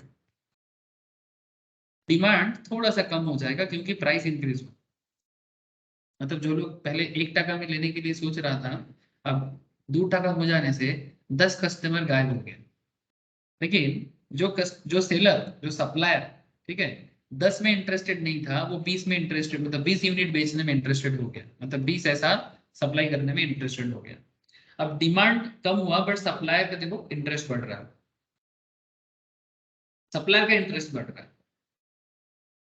जब प्रोडक्ट 4 टका हो गया, ध्यान से देखो, जब प्रोडक्ट का प्राइस 4 टका या 400 टका हो गया, डिमांड कम हो गया, क्योंकि बहुत सारे लोगों को लग रहा है दाम हाई है, अब नहीं लेना है। बट सप्लायर को देखो, वो बड़ा खुश है, भाई हाई प्राइस है, मार्जिन ज्यादा रहेगा, हम इसी को बेचेंगे। बट ये कस्टमर को पसंद नहीं है, सप्लायर को पसंद है, कस्टमर को पसंद नहीं है। इसलिए कस्टमर नहीं है। आप जितना भी दाम में बेचना चाहो, देखो ना, देखो कोई भी दुकानदार हमेशा चाहेगा मैं थोड़ा ज्यादा कमाऊं, लेकिन दुकानदार चाहने से ही तो नहीं होता, कस्टमर का भी चाहत होता है। तो चाह तो बहुत कौन सप्लायर सोच रहा है, देखिए लेकिन चाहूंगा कैसे, अगर डिमांड करने वाले चाहे तो, है ना। तो डिमांड करने वाले यहाँ पर इंटरेस्टेड नहीं है। यहाँ पर देखो दाम 5 टका हो गया या 500 टका हो गया, सप्लायर और खुश, बड़ा मजा आएगा, दाम मिल रहा है। लेकिन डिमांड करने वाले और दुखी हो रहा है, उनको नहीं लेना है। तो जब दाम बढ़ जा रहा है तब डिमांड को खुश नहीं है, सप्लायर हैप्पी है। जब दाम कम है तो सप्लायर हैप्पी नहीं है पर कंज्यूमर हैप्पी है। लेकिन इसका एक एवरेज एरिया ढूंढना पड़ता है सर, जहां पर दोनों इक्विलिब्रियम हो जाता है। तो दोनों इक्विलिब्रियम किस पॉइंट पे, जब दाम है 3 टका, डिमांड भी 30 यूनिट्स का है, सप्लाई भी 30 यूनिट्स का है, मैच किया, सभी कोई खुश। थोड़ा थोड़ा थोड़ा तुम छोड़ो, थोड़ा हम छोड़े, और मार्केट को हैप्पी बनाए। क्या बोलते हो, हाँ, मार्केट ऐसे काम करते हैं सर, ठीक है। परफेक्ट कॉम्पिटिटिव मार्केट ऐसा ही काम करता है। तो क्या हो गया सर 3 टका में याद आया, पार्ले जी बिस्किट का दाम हो गया सर, सॉरी पार्ले जी, ठीक है, पार्ले जी बिस्किट्स हो गए 3 टका। अल्टीमेटली क्या हो गया sir, industry price maker, industry price maker हो गया, क्योंकि इंडस्ट्री क्या कर लिया, एनालिसिस कर लिया कि एक्सेस डिमांड में, एक्सेस डिमांड है, सप्लायर इज नॉट इंटरेस्टेड। यहाँ पर एक्सेस सप्लाई है when price is 4 and 5, so industry decide कर लिया कि भाई नहीं, इस दाम पे मार्केट में प्रोडक्ट सेल नहीं हो सकता। तो इंडस्ट्री ने डिसाइड किया भाई 3 rupees is the perfect price, या 300 rupees is the perfect price for the market sale, ठीक है। 3 टका को मार्केट प्राइस बना के बेचने का डिसीजन लिया गया। अब ये जो डिसीजन लिया गया, जो डिसीजन मार्केट ने लिया, अब इसी डिसीजन को जो सप्लायर है, तो जो सेलर है, या फिर क्या बोलेंगे उसको, फार्म है, ठीक है, अब वो उसको टिक करेगा। अब इंडस्ट्री ने तो प्राइस मेकर हो गया ना, इंडस्ट्री एनालिसिस करके देख ले कि क्या दाम में मार्केट चल सकता है, अब वो मार्केट में एक दाम डिसीजन दे दिया। अब फार्म आ गया, इक्विलिब्रियम प्राइस, प्राइस डिटर्मिनेशन समझ में आ गया सर, ठीक है। हम लोग क्या चैप्टर पढ़ रहे हैं, डिटर्मिनेशन ऑफ प्राइस। अब इस डिटर्मिनेशन ऑफ प्राइस में प्राइस टेकर का क्या काम। अब प्राइस टेकर प्राइस लेने के लिए क्या सोचता है, जो प्राइस टेकर है, ठीक है, मतलब फार्म, ठीक है, वो कैसे सोचता है, देखो अब मैं ग्राफिकली भी बताऊंगा और और स्टैटिस्टिकली भी। ये स्टैट है, लोग स्टैटिस्टिक्स पढ़ाई करते हैं ना, आप लोग मैम के पास पढ़ते हो स्टैटिस्टिक्स, क्यों सीखते हो जानते हो, इकोनॉमिक प्रॉब्लम सॉल्व करने के। इकोनॉमिक प्रॉब्लम को सॉल्व करना ही स्टैटिस्टिक्स का मेन मोटो है, स्टैट का और कोई पर्पस नहीं है। चाहे कोई भी चैप्टर कर लो, measures of dispersion, central tendency, index number, probability, whatever chapter you do in stats, उसका मेन पर्पस है इकोनॉमिक प्रॉब्लम को सॉल्व करना, ठीक है। अब देखो प्राइस तो डिसाइड हो गया 3 टका।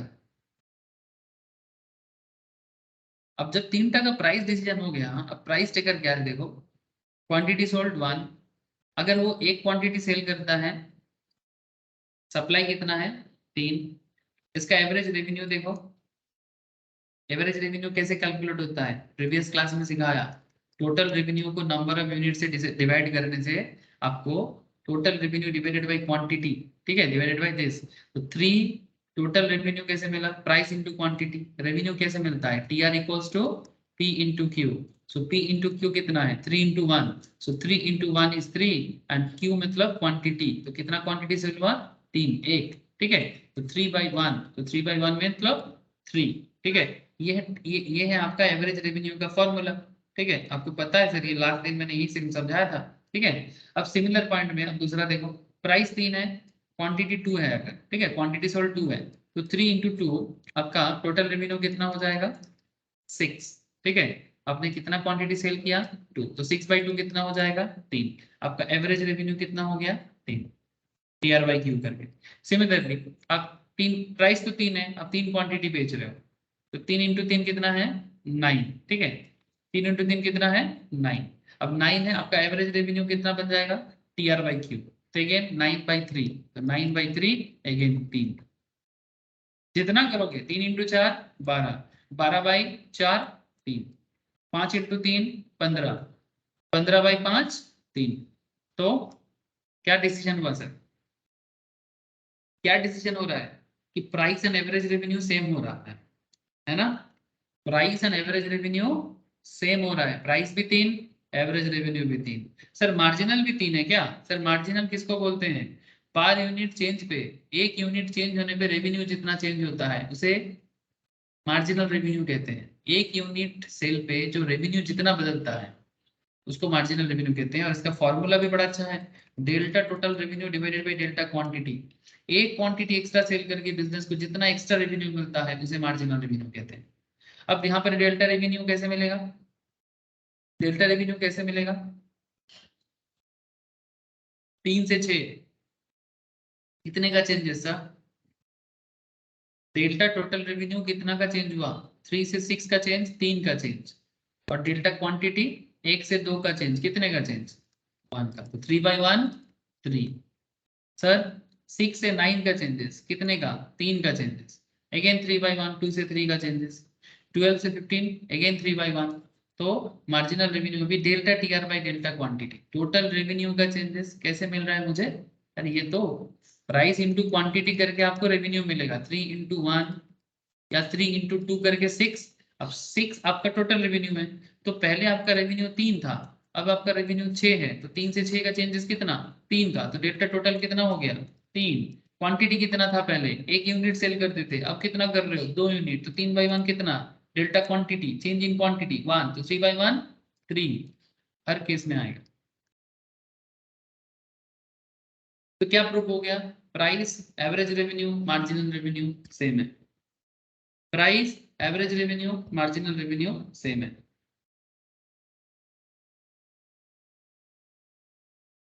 सर क्या स्टैट समझ में आया? क्या ये स्टैट समझ में आया कैसे कैलकुलेशन हुआ? पहले ये बताओ फिर ग्राफ समझाएंगे।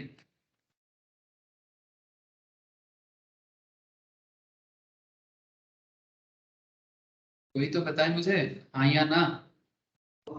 हाँ सर जी। ऐसे अब अगर आपको ये समझ, ग्राफिकल स्टैटिस्टिक्स समझ, सॉरी स्टैट समझ में आ गया, अब इसको पुट करते हैं ना ग्राफ में। अच्छा मैंने आपको 2 मिनट पहले समझाया था कि परफेक्ट कंपटीशन में एवरेज रेवेन्यू मार्जिनल रेवेन्यू और प्राइस सेम होता है, बोला था ना? देखो प्रूव हो गया, स्टैटिस्टिकली प्रूव हो गया। अब इसको ग्राफ में ड्रॉ करने से कैसा दिखेगा देखो।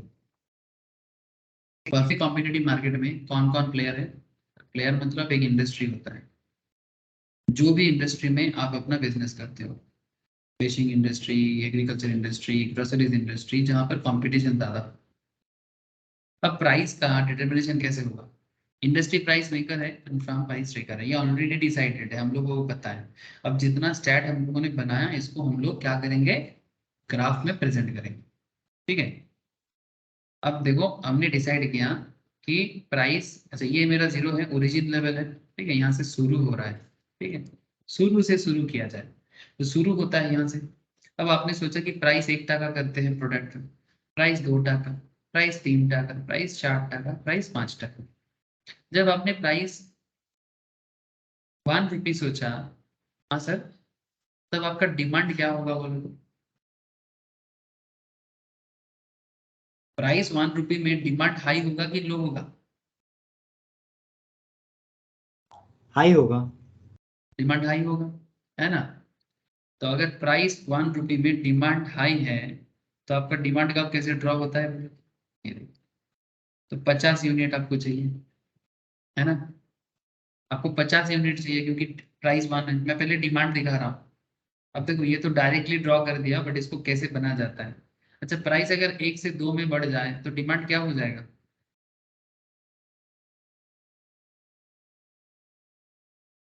कम हो जाएगा, ये सुनो। प्राइस अगर 1 से 2 हो जाए तो डिमांड कम हो जाएगा ना, क्वांटिटी 40 हो गया। प्राइस 2 से 3 हो जाएगा, डिमांड और कम हो जाएगा। 30। प्राइस 3 से 4 हो जाएगा, डिमांड और कम हो गया। प्राइस 5 हो गया, डिमांड और कम हो गया। ये सारा पॉइंट कनेक्टेड हो चुका है। तब अगर मैं ये जो पहले से था, अगर इसको आप पहले ना ड्रॉ करके बाद में भी करते तो भी ये कनेक्ट हो जाता। मतलब और कुछ नहीं है, जितना पॉइंट मिला था वो सारा पॉइंट को कनेक्ट कर दो, डिमांड कब ड्रॉ हो गया। जो लोग डिमांड का क्लास इससे पहले नहीं किया उन्हें भी समझ गया आ गया होगा कि इसे डिमांड कब कैसे ड्रॉ होगा। हाँ सर, कुछ नहीं किया मैंने। जब दाम ज्यादा है डिमांड हाई है, जब दाम थोड़ा कम हुआ डिमांड थोड़ा कम हुआ, जब दाम और थोड़ा कम हुआ डिमांड और थोड़ा कम हुआ, जब दाम और थोड़ा कम हुआ डिमांड और थोड़ा कम हुआ। अब मैंने बस क्या किया कि सारा पॉइंट को ड्रॉ कर दिया, बन गया मेरा डिमांड का।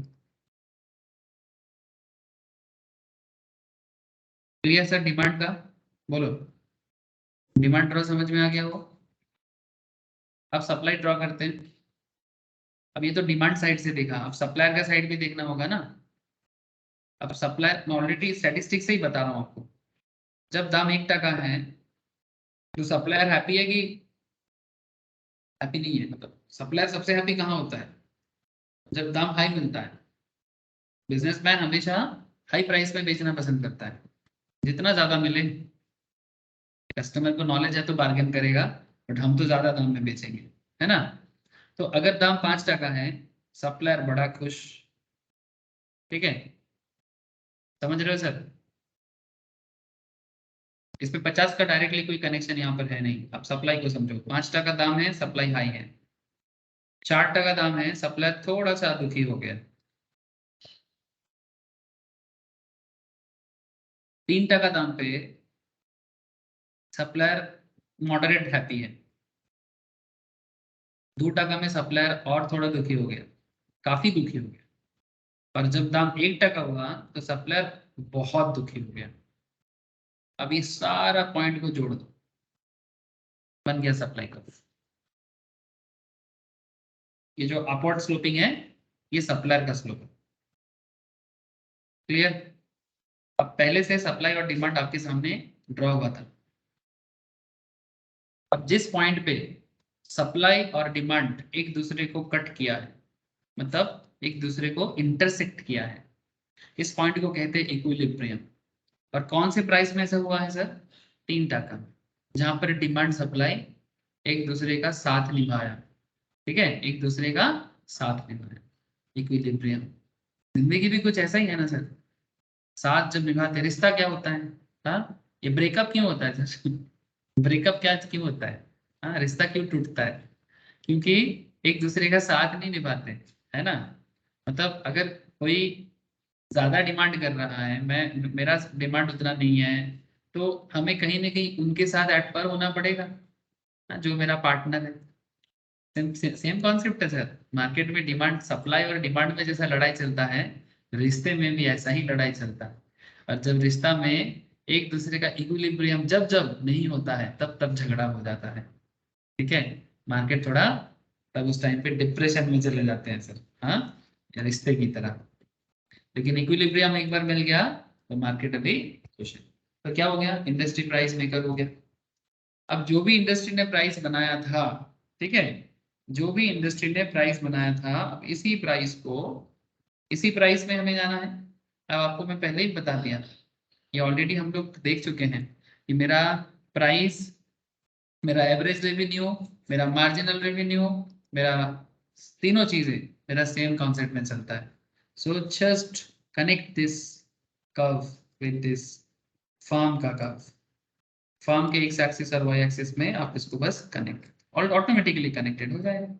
तो ये आपका एवरेज रेवेन्यू, मार्जिनल रेवेन्यू और प्राइस तीनों 3 के लेवल में रहेगा, क्योंकि प्राइस तो 3 है, ऑलरेडी डिसाइडेड है। और यही प्राइस को फर्म को लेना पड़ेगा, प्राइस टेकर। अब जो वो 3 को प्राइस मानेगा, उसका 3 टका प्राइस का मतलब भी यही है, इसका एवरेज रेवेन्यू, मार्जिनल रेवेन्यू और डिमांड का भी उसी एंगल में चल रहा है। ठीक है, तो ये है फर्म का डिमांड का, ये रहा फर्म का डिमांड का। समझ में आ गया सर? हेलो, बोलो सर। हाँ सर। এই সবাই সবাই বুঝতে পেরেছে? सबको समझ में आया सर? Yes sir. तो किस तरह से price maker and price taker market को चलाते हैं परफेक्ट कंपटीशन में, मैंने आपको बता दिया। ठीक है, अब sir price and output determination and equilibrium of the farm.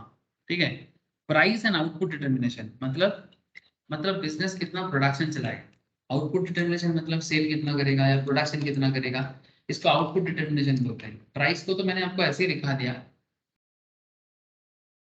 Price आप देख चुके हो, बट यहाँ पर एक चीज काम करता है सर, आउटपुट डिटरमाइन भी तो करना पड़ता है प्राइस के साथ साथ, तो प्रोडक्शन लेवल को कैसे मेंटेन करना है। हाँ? अब ये बहुत इजीली समझ में आ जाएगा, ग्राफ देख के घबराना नहीं। अगर अभी तक आपको क्लास समझ में आया है तो आगे का आधा घंटा आपके लिए बहुत वाइटल होने जा रहा है। क्यों? क्योंकि हम लोग कुछ टेढ़ा मेढ़ा ग्राफ देखेंगे, कुछ टेढ़ा मेढ़ा ग्राफ देखेंगे, बस वो टेढ़ा मेढ़ा ग्राफ में आपको ना सारा समझ आएगा, एकदम पिक्चर की तरह, परफेक्ट पिक्चर की तरह दिमाग में बैठेगा। बट अगर समझ में नहीं आया थोड़ा दिक्कत हो सकता है। Sir under perfect competition a farm faces horizontal demand curve और average revenue curve। ये दिखाया है horizontal, ये वाला horizontal demand curve और फिर average revenue curve। Perfectly elastic demand curve भी बोल सकते हो आप, जो परफेक्टली इलास्टिक है ऐसा, इसलिए आपको एक बार इलास्टिसिटी ऑफ डिमांड एक बार पढ़ना चाहिए। आप लोग अगर इलास्टिसिटी ऑफ डिमांड पढ़ोगे तो वहां पर परफेक्टली इलास्टिक क्या होता है समझाया गया है। तो प्राइस चेंज हो ना हो डिमांड होगा, बात समझे सर?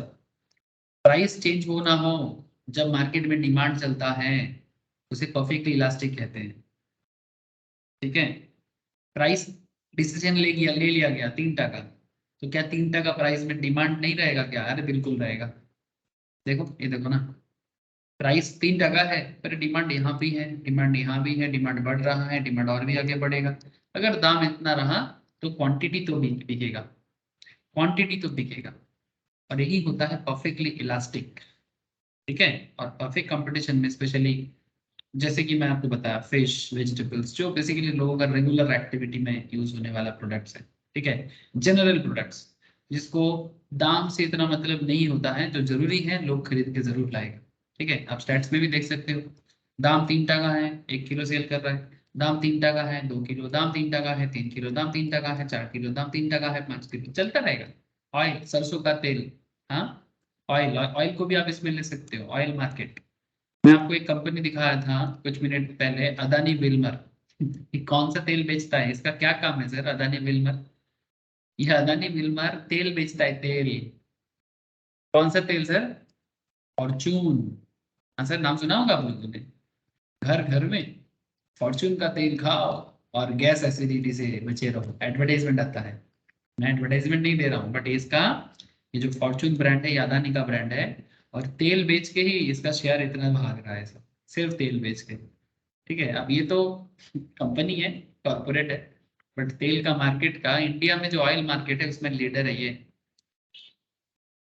तो अगर आप परफेक्ट कंपटीशन समझोगे तो आप शेयर मार्केट भी समझ सकते हो, मतलब कंपनी एनालिसिस, शेयर मार्केट छोड़ो, कंपनी एनालिसिस, कि भाई कौन सा कंपनी का शेयर भागता है और कौन सा कंपनी का शेयर नहीं भागता है। ठीक है, तो शेयर भागने भागने वाला शेयर ढूंढना है तो इकोनॉमिक्स समझना है। अब क्या होता है सर, ज्यादातर लोग इतना डिटेल्स में पढ़ना नहीं चाहता, अब जो वो पढ़ता नहीं है तो उसको लगता है कि भाई शेयर मार्केट जुआ है। अब छोड़ो, अब शेयर मार्केट में बात नहीं करेंगे, लेकिन आपको मैं जो समझा रहा था उसी पॉइंट पे वापस बात करते हैं कि यहाँ पर output determination and equilibrium of the price. तो मैं आपको क्या समझाया कि परफेक्ट कंपटीशन में प्राइस डिसीजन डिसीजन तो हो गया एक बार, है ना, और उसी प्राइस डिसीजन पे क्वांटिटी तो भाग रहा है, quantity 1 kilo 2 kilo 3 kilo price decision होने के बाद। अब under perfect competition firm faces horizontal demand curve और average revenue curve, perfectly elastic भी बोल सकते हो आप इसको डिमांड कर्व को। Since perfectly competitive firm sells additional units of output at the same price, मतलब एक्स्ट्रा प्रोडक्ट भी बेचेगा सेम दाम में। Marginal revenue curve coincides with the average revenue curve. इसमें क्या होता है, मार्जिनल रेवेन्यू एवरेज रेवेन्यू के साथ कोइंसाइड होता है। मैं समझाता हूँ, MC curve is U shaped, इसमें marginal cost curve U shaped होता है। Now in order to be in equilibrium the firm will compare MC with MR। It will be in equilibrium at the level of output at which it is earning maximum profit or incurring minimum losses. It can attain equilibrium only when conditions are satisfied.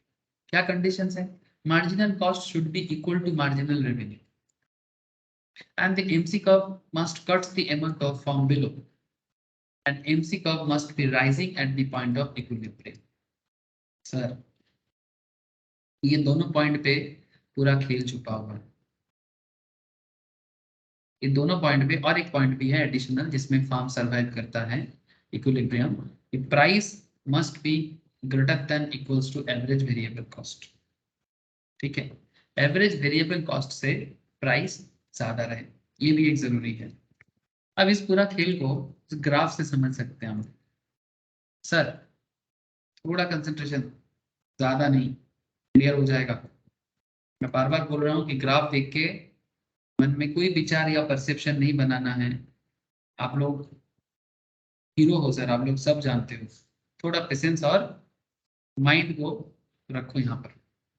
Sir we know ना कि price कैसे decide होता है, जैसे कि हमारे example में हम लोग 3 टका का प्राइस बनाया था जस्ट फ्यू मिनट्स बैक। अब प्राइस डिसीजन तो हो गया, इंडस्ट्री प्राइस मेकर हो गया सर, फार्म भी प्राइस टेकर कैसे है ये भी देख लिया। लेकिन अब सवाल ये उठता है कि सर एक फार्म बिजनेस में टिक पाएगा, इसका क्या हिसाब है? ठीक है, मतलब इक्विलिब्रियम, एक फार्म कैन अटेन इक्विलिब्रियम, मतलब इक्विलिब्रियम में रहोगे। मैं आपको क्या बोला अभी, रिश्ता, रिश्ते के बारे में बोला ना कि ब्रेकअप क्यों होता है, क्योंकि वो इक्विलिब्रियम नहीं हो पाता। सिमिलरली मार्केट में बिजनेस को सर्वाइव करवाना है तो इक्विलिब्रियम होना है। इक्विलिब्रियम कब कब टूट सकता है? तीन कंडीशन दिया था सर यहाँ पर। सर कब कब टूट सकता है ये नहीं बोला, इक्विलिब्रियम कब कब हो सकता है।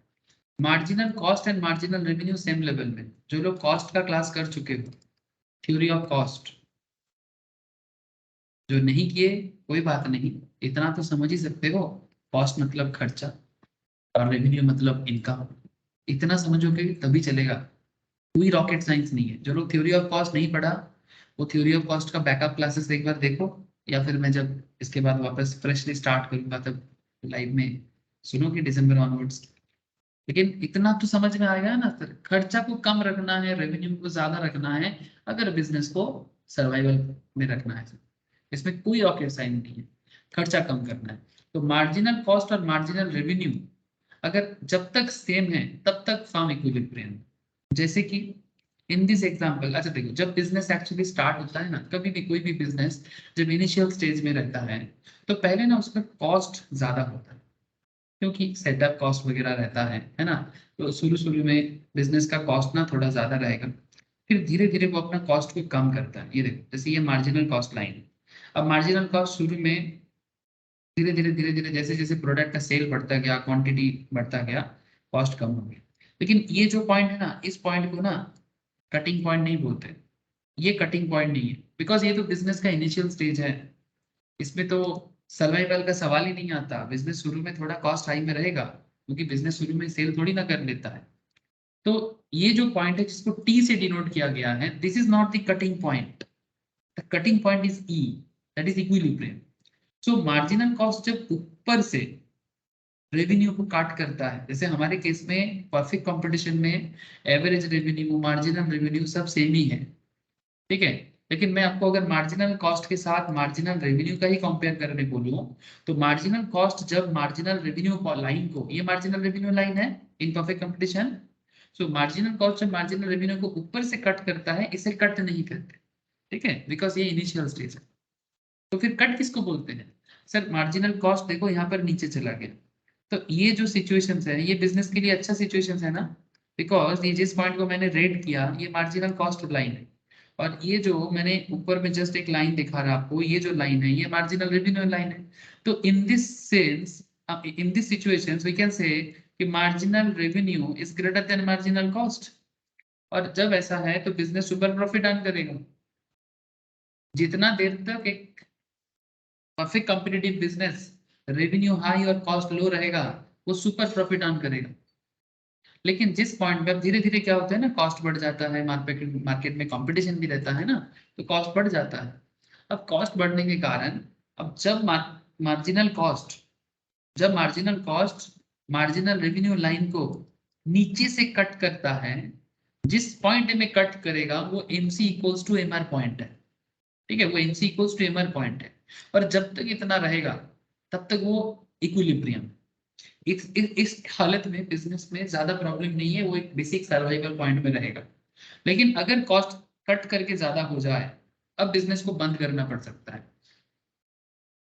जब revenue, if MR is less than MC, then firm will have to reduce output. ध्यान से समझना, जब बिजनेस का मार्जिनल कॉस्ट रेवेन्यू से कम हो जाए, जैसे कि जब कट करके आगे निकल गया, आउटपुट को कम करना पड़ेगा। आउटपुट मतलब प्रोडक्शन कम करो या मार्केट से खरीदो कम, क्योंकि आमदनी 98 हो रहा है, खर्चा रुपया हो जा रहा है। ट्राई टू अंडरस्टैंड, 50 पैसा कमा रहे हो तो 1% का खर्चा हो रहा है। ऐसे सिचुएशंस में बिजनेस ज्यादा देर तक प्रॉफिटेबल तो छोड़ो, ज्यादा दिन रहेगा तो बिजनेस लॉस में चला जाएगा और बिजनेसमैन को दुकान बंद करके घर जाना पड़ेगा। तो ये उनका प्रॉफिट मैक्सिमम टाइम था, जब उसका मार्जिनल कॉस्ट लो है और मार्जिनल रेवेन्यू हाई है। जब वो इक्विलिब्रियम में है, MC equals to MR, long run में स्टैंडर्ड सिचुएशंस है। जितना देर तक इस सिचुएशन में रहता है, बिजनेस सर्वाइवल में रहता है। लेकिन अगर कॉस्ट बहुत दूर तक चला जाता है रेवेन्यू को छोड़ के, क्या हो जाएगा? रिश्ता टूट जाएगा। आउटपुट को रिड्यूस करो, नहीं तो फार्म बंद हो जाएगा।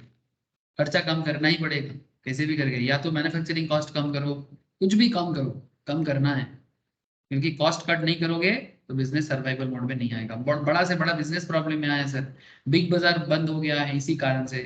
आपको मैं नोकिया के बारे में बोला, मैंने आपको फोर्ड मोटर के बारे में एग्जांपल दिया था शुरू में, कि फोर्ड मोटर इंडिया में अपना बिजनेस को बंद करके जा रहे हैं, क्योंकि वही बोल रहे हैं कि बेसिक सा सवाल कॉन्सेप्ट दिया है उन्होंने कि मारुति सुजुकी जैसा बिजनेस हम लोग नहीं कर सकते, क्योंकि वो लोग इतना सस्ता में कैसे गाड़ी बनाते हैं, वी डोंट नो। ठीक है, बिकॉज फोर्ड मोटर के पास जो एम्प्लॉय काम करते हैं ना, उनको इतना सस्ता में काम नहीं वो करा पाता, पर मारुति सुजुकी में जो काम करते हैं वो सस्ता में अच्छा काम कर देता है। तो फोर्ड का यही प्रॉब्लम है कि वो अमेरिकन कंपनी है, बड़ा मतलब क्वालिटी प्रोडक्ट बनाने में विश्वास रखता है। बट हम लोग भारतीय हैं सर, भारत को फोर्ड मोटर की जरूरत नहीं है, आगे हो सकता है मे बी, बट हम मारुति सुजुकी से खुश है। क्यों? क्योंकि मारुति सुजुकी चीप में बेस्ट बना रहा है। अब सुजुकी जब चीप में बेस्ट बनाता है तो फिर हम क्यों फोर्ड का गाड़ी खरीदे? हाँ, एक तो मेंटेनेंस कॉस्ट हाई, अगर इतना मेंटेनेंस हाई कॉस्ट देके कितना भारतीय गाड़ी खरीदेगा? हाँ, कितना इंडियंस को बेच पाओगे? इसलिए मारुति सुजुकी का शेयर का दाम देखो।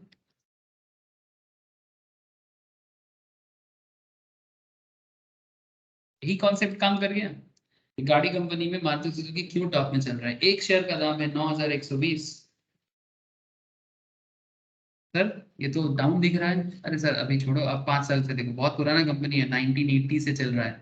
ठीक है, अगर किसी ने मतलब मैक्सिमम अगर देखना है तो अगर किसी ने 2010-12 में या 2000 में 400 500 1000 में भी लिया था, ठीक है, आज देखो एक एक शेयर का दाम 9,000। अगर किसी के पास 100 भी है तो आप काउंट कर लो, 100 इंटू 9,000 कितना होता है। सर ये एक एग्जाम्पल था इकोनॉमिक्स समझने का फायदा क्या होता है।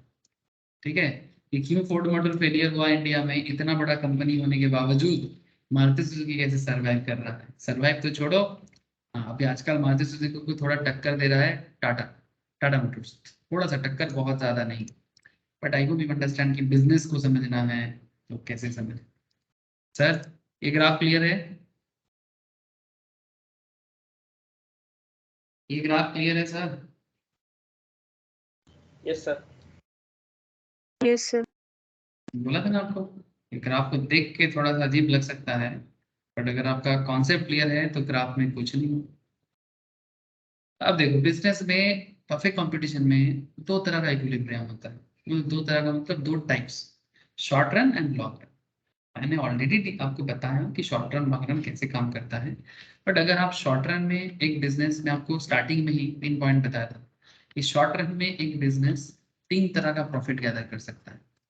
सुपर प्रॉफिट, शॉर्ट रन में सुपर प्रॉफिट भी कर सकता है, नॉर्मल प्रॉफिट भी कर सकता है, और लॉस भी कर सकता है ना। बिजनेस है भाई, लॉस, लॉस के डर से जो बिजनेस से डर जाए बिजनेस नहीं कर सकता। हाँ, बिजनेस मतलब लॉस बिजनेस का एक इंपॉर्टेंट कैरेक्टर है, ठीक है। लॉस तो होगा, ठीक है।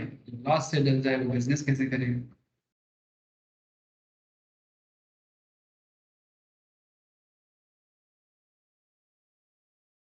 अभी मैं मैम से बात कर रहा था, मैम के साथ मेरा बात चल रहा था कि आजकल मतलब पेरेंट्स बहुत ज़्यादा कंसर्न रहते हैं। उनको लगता है कि उनके बच्चे की ज़िंदगी में कोई प्रॉब्लम ना हो। मतलब अगर से फॉर एग्जांपल कभी कहीं पर भी जाते हैं, कहीं कहाँ काउंसलिंग के लिए, कंसल्टिंग के लिए, कि किसी दुकानदार के पास जाता है, तो बच्चे को ऐसे ही करना चाहते हैं कि बच्चे को सारा चीज़ समझा दो ताकि वो कुछ भी ना भूले, ठीक है।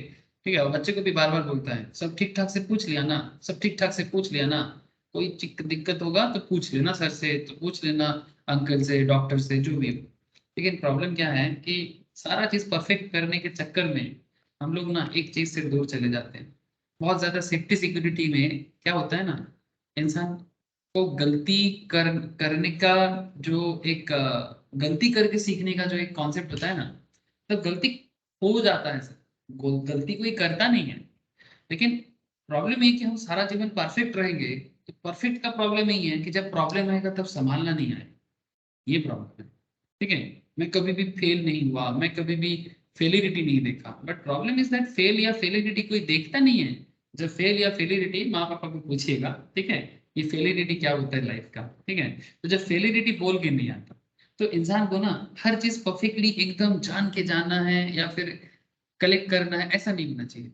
ये भी होना चाहिए कि अगर मैं पूरा ना भी जान के आ पाऊँ, मेरे अंदर ये इच्छा होना चाहिए कि भाई उस प्रॉब्लम को भी मैं सॉल्व करूँ, ठीक है।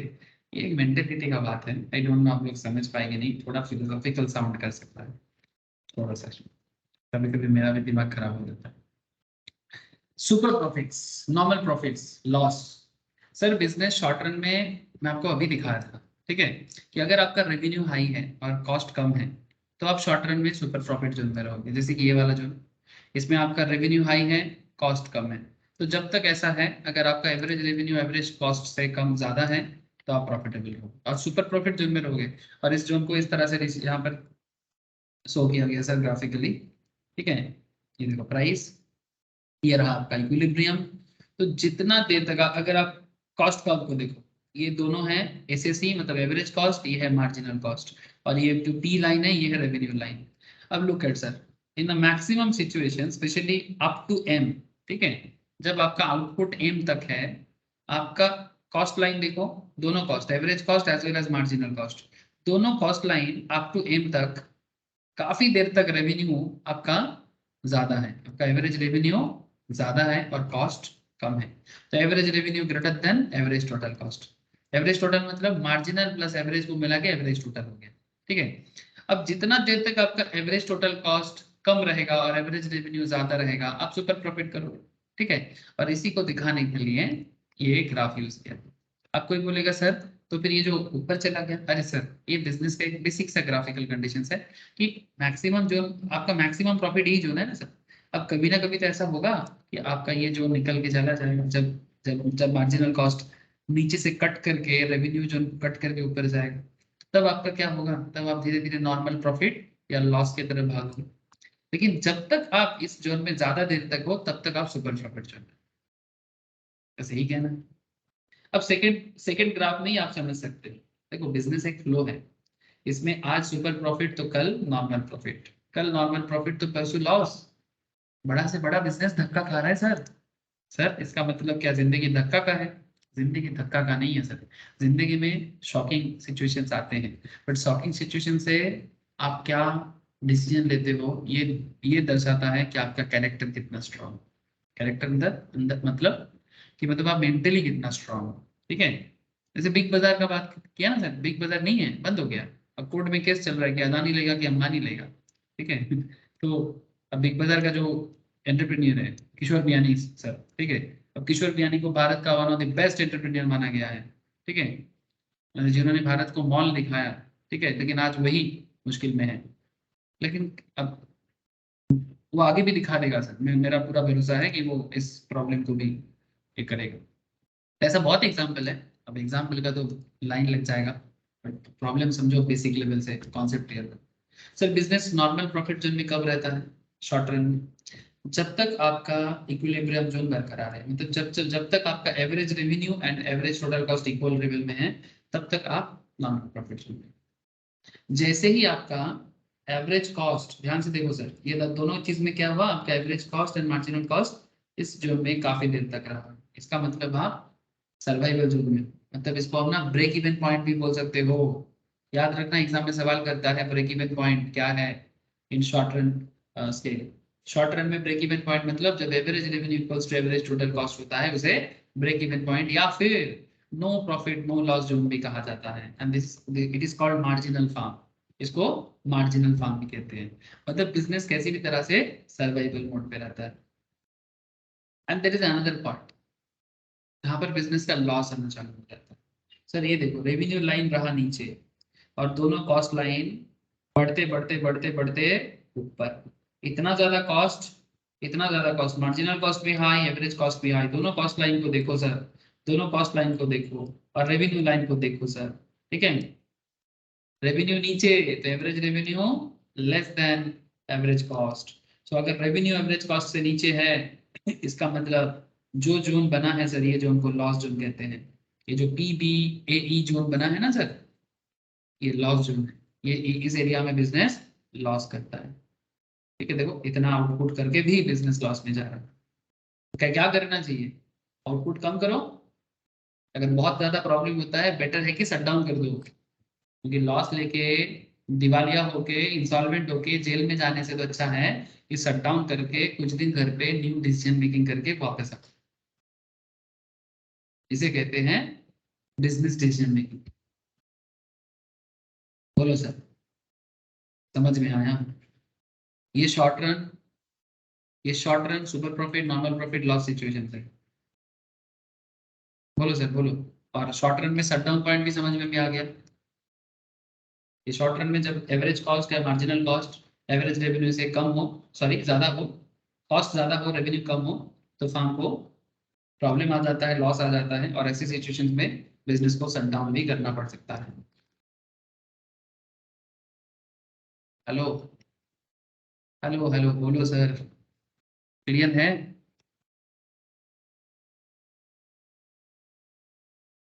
कोई आवाज नहीं दे रहे तो समझोगे कैसे सर, बोलो। Yes sir. ऐसा Yes, sir. कैसा?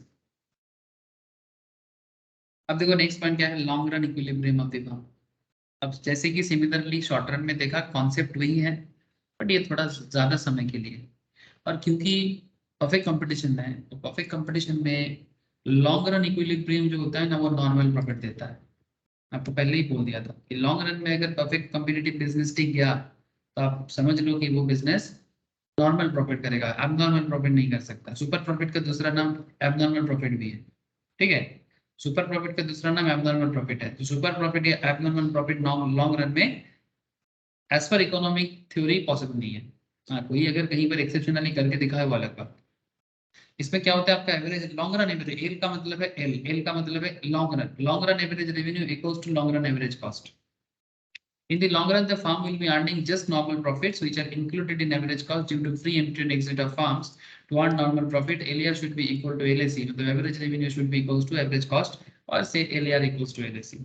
Same concept है, industry price maker and firm is price taker. And यहाँ पर जो ग्राफ बना है, ये सब मतलब एस भी है। देखो लॉन्ग में एस भी होता है, एस मतलब लॉन्ग रन के अंदर शॉर्ट रन भी होता है ना, इसीलिए आप अगर थोड़ा चेक करोगे ग्राफ बहुत सिंपल है। ये मेरा रेवेन्यू लाइन है।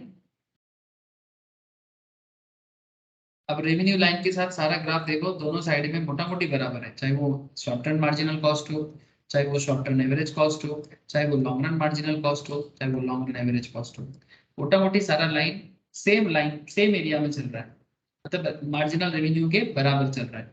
तो जब तक ये बराबर का सिचुएशन चलेगा, मतलब इक्विलिब्रियम जोन में रहेगा, अब इतना समझ लो कि बिजनेस नॉर्मल प्रॉफिट में सरवाइव करेगा।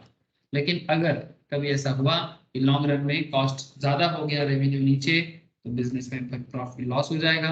और अगर कभी ऐसा हुआ कि बिजनेस लॉन्ग रन में सुपर प्रॉफिट होता नहीं, ठीक है, मतलब लॉन्ग रन का कॉन्सेप्ट ही है, सुपर प्रॉफिट नहीं होता है, मतलब एटलीस्ट इकोनॉमिक्स का हिसाब, ठीक है। और परफेक्ट कॉम्पिटिटिव मोनोपोली का अलग बात।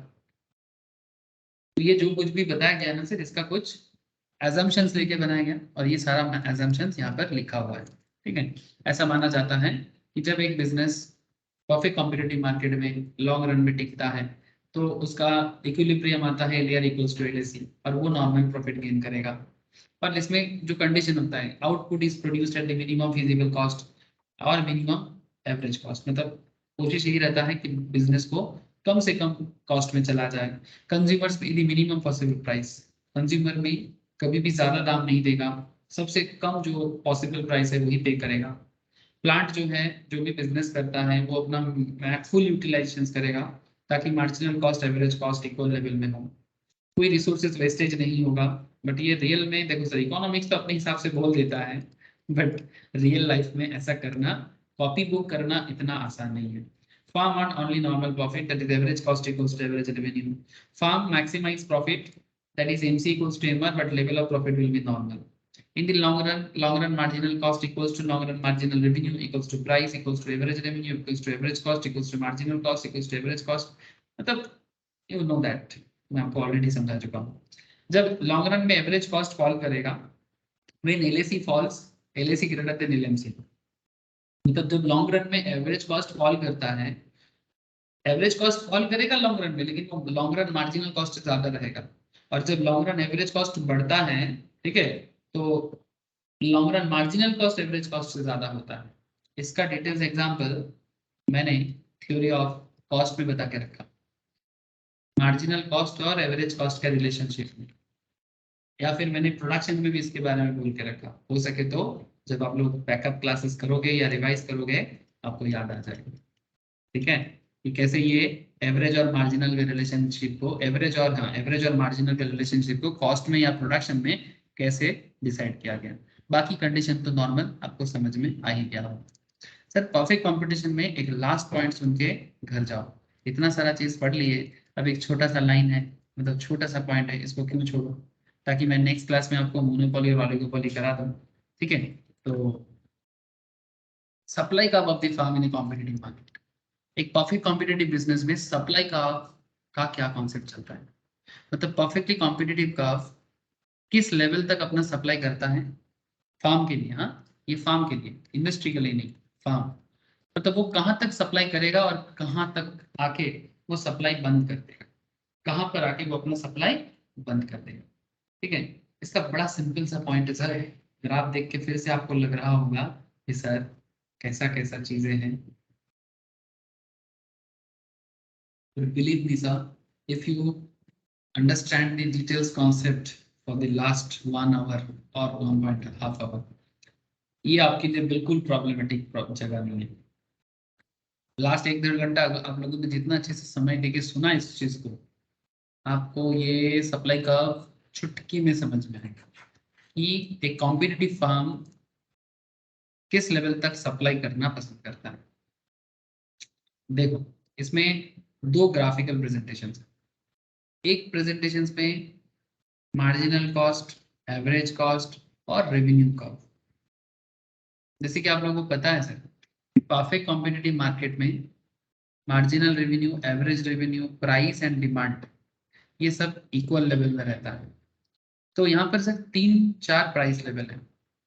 मानो कोई प्रोडक्ट 10 टका में भी बिकता है, दाम थोड़ा बढ़ा के 20 कर दो, दाम थोड़ा और बढ़ा के 30 कर दो, दाम थोड़ा और बढ़ा के 40 कर दो। बड़ा सिंपल सा लॉजिक है। सप्लाई साइड से समझो सर, यहाँ पर फार्म मतलब कंज्यूमर नहीं, सप्लायर। सप्लायर का कैरेक्टर होता है कि when there is increase in price they wants to supply more, and when there is a decrease in price they want to decrease the supply. ये supply का law है sir.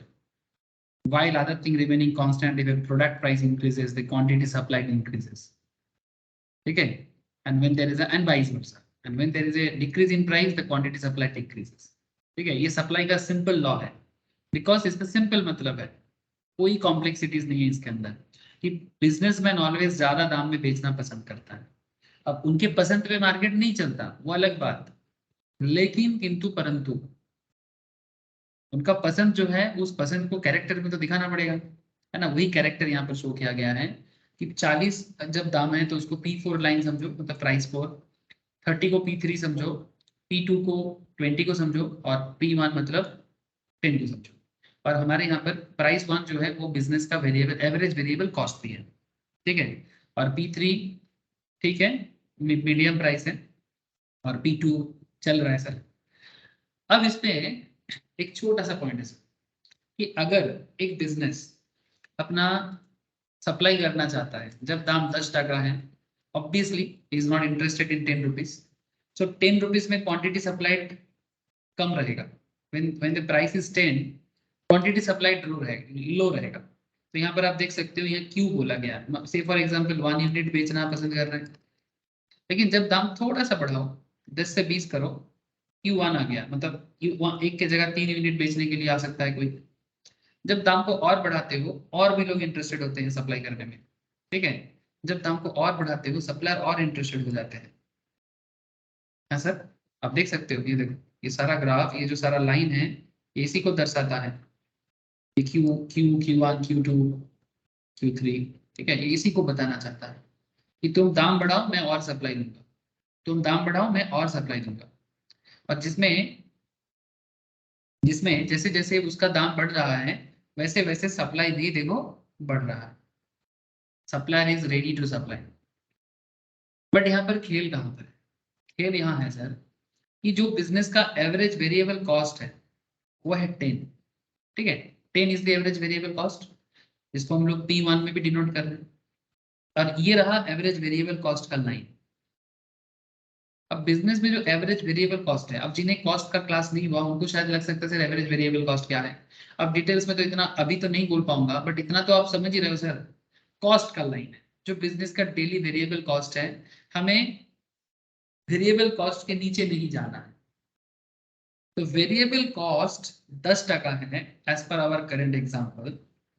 अगर कभी business में एवरेज वेरिएबल कॉस्ट से price नीचे आ गया, मतलब अगर प्राइस मानो P पे आ जाता है 10 के जगह अगर 6 पे आ जाता है, तो बिजनेस सप्लाई कर ही नहीं सकता। या 8 पे आ जाता है या 9 में भी आ जाएगा तो भी बिजनेस सप्लाई नहीं कर सकता। सो बिजनेस कहां तक सप्लाई कर सकता है? कम से कम दाम 10 टका होना चाहिए, जितना ज्यादा हो, 10 के ऊपर 20 हो, 20 की जगह 30 हो, 30 की जगह 40 हो। सो एवरेज वेरिएबल कॉस्ट के ऊपर जितना ज्यादा दाम हो सकता है, suppliers are ready to supply. इसीलिए you can check it here from the ABC और P1 लाइन से अगर आप इसको कनेक्ट करते हो, आप यहाँ पर देखो ये जो नीचे वाला हिस्सा है ना, ये नीचे वाला हिस्सा में सप्लायर सप्लाई नहीं करेगा। सप्लायर का सप्लाई कम से कम 10 टका में बनेगा। सर अगर 8, इसीलिए दुकानदार मुकर जाते हैं, है ना, कि भाई नहीं नहीं मुझे 8 टका में सप्लाई नहीं करना है, क्योंकि दाम ही नहीं मिलेगा, मेरा खर्चा ही नहीं उठेगा। 7 टका 6 टका नाम ही मत लो। अगर कभी ऐसा हुआ कि एवरेज वेरिएबल कॉस्ट से भी कम दाम में दुकानदार को प्रोडक्ट बेचना पड़ रहा है, आप समझ लो कि बिजनेस को बंद करने का टाइम आ गया। दुकानदार तभी ऐसा कर सकता है जब मार्केट में उनका प्रोडक्ट लेने के लिए कोई नहीं आना चाहता, तब वो सस्ता में देके निकलना चाहता है। और अगर ऐसा ज्यादा दिन तक चलता गया, क्योंकि उसका खरीदा हुआ ही उतना नहीं है, 8 टका 7 टका 6 टका उसका कॉस्टिंग ही नहीं है। सो कॉस्टिंग जिसका कॉस्टिंग ही नहीं है तो उसको सप्लाई करके उसको प्रॉफिट थोड़ी ना होगा। वो डेली थोड़ा थोड़ा थोड़ा थोड़ा लॉस करते करते एक दिन घर जाके बैठ जाएगा। सो कभी भी कोई बिजनेस अपना एवरेज वेरिएबल कॉस्ट से कम दाम में प्रोडक्ट सप्लाई नहीं करेगा। जितना ज्यादा हो उतना हैप्पी होगा वो, बाकी मार्केट डिसाइड करेगा कि 10 होगा कि 20 होगा कि 30 होगा, वो मैंने आपको दिखा दिया कैसे मार्केट इसको डिसाइड करता है। But minimum concept is that if price less than ABC, the firm will not supply any output and actually shut down. बस इजी था, टफ था सर? बोलो, टफ लगा आप लोगों को? अरे टफ लगा कि इजी लगा? बोलो, समझ में आया? अब ग्राफ थोड़ा प्रैक्टिस करना है सर।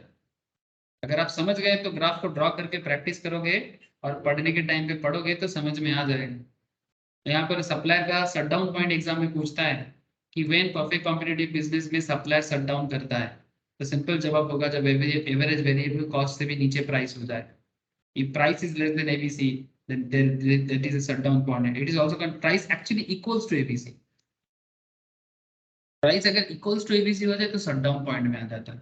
अब उसके शटडाउन पॉइंट है, अब उसके बाद अगर प्राइस लेस देन एबीसी हो जाए तो उसको शटडाउन करके जाना पड़ेगा, पूरा का पूरा मार्केट छोड़ के जाना पड़ेगा। ठीक है, नेक्स्ट क्लास में मैं आपको मोनोपोली, अगर बीच में कुछ एक्स्ट्रा क्लास हो सकता है, जिन लोगों का सामने एग्जाम है उन लोगों के लिए एक्स्ट्रा क्लास देके मैं शायद एक क्लास दे सकता हूँ, जरूरत पड़े तो। अगर नहीं लगा कि नेक्स्ट क्लास में धीरे धीरे बता देंगे। बस नेक्स्ट क्लास में मैं आपको मोनोपोली एंड ओलिगोपोली, ठीक है, ये दोनों मार्केट और इसका ग्राफ को समझा देंगे। ठीक है, तो फिर आपको क्लियर हो जाएगा कि एक्चुअल में हुआ क्या। बोलो सर। सैनॉन, नयनी, दीपान, साहिल, क्लियर हुआ सर? Yes sir. हाँ ठीक है, सर। ओके सर, ठीक है, तो फिर आज इतना ही है, घर पे थोड़ा रिवाइज कर लो। साहिल বোঝা গেছে?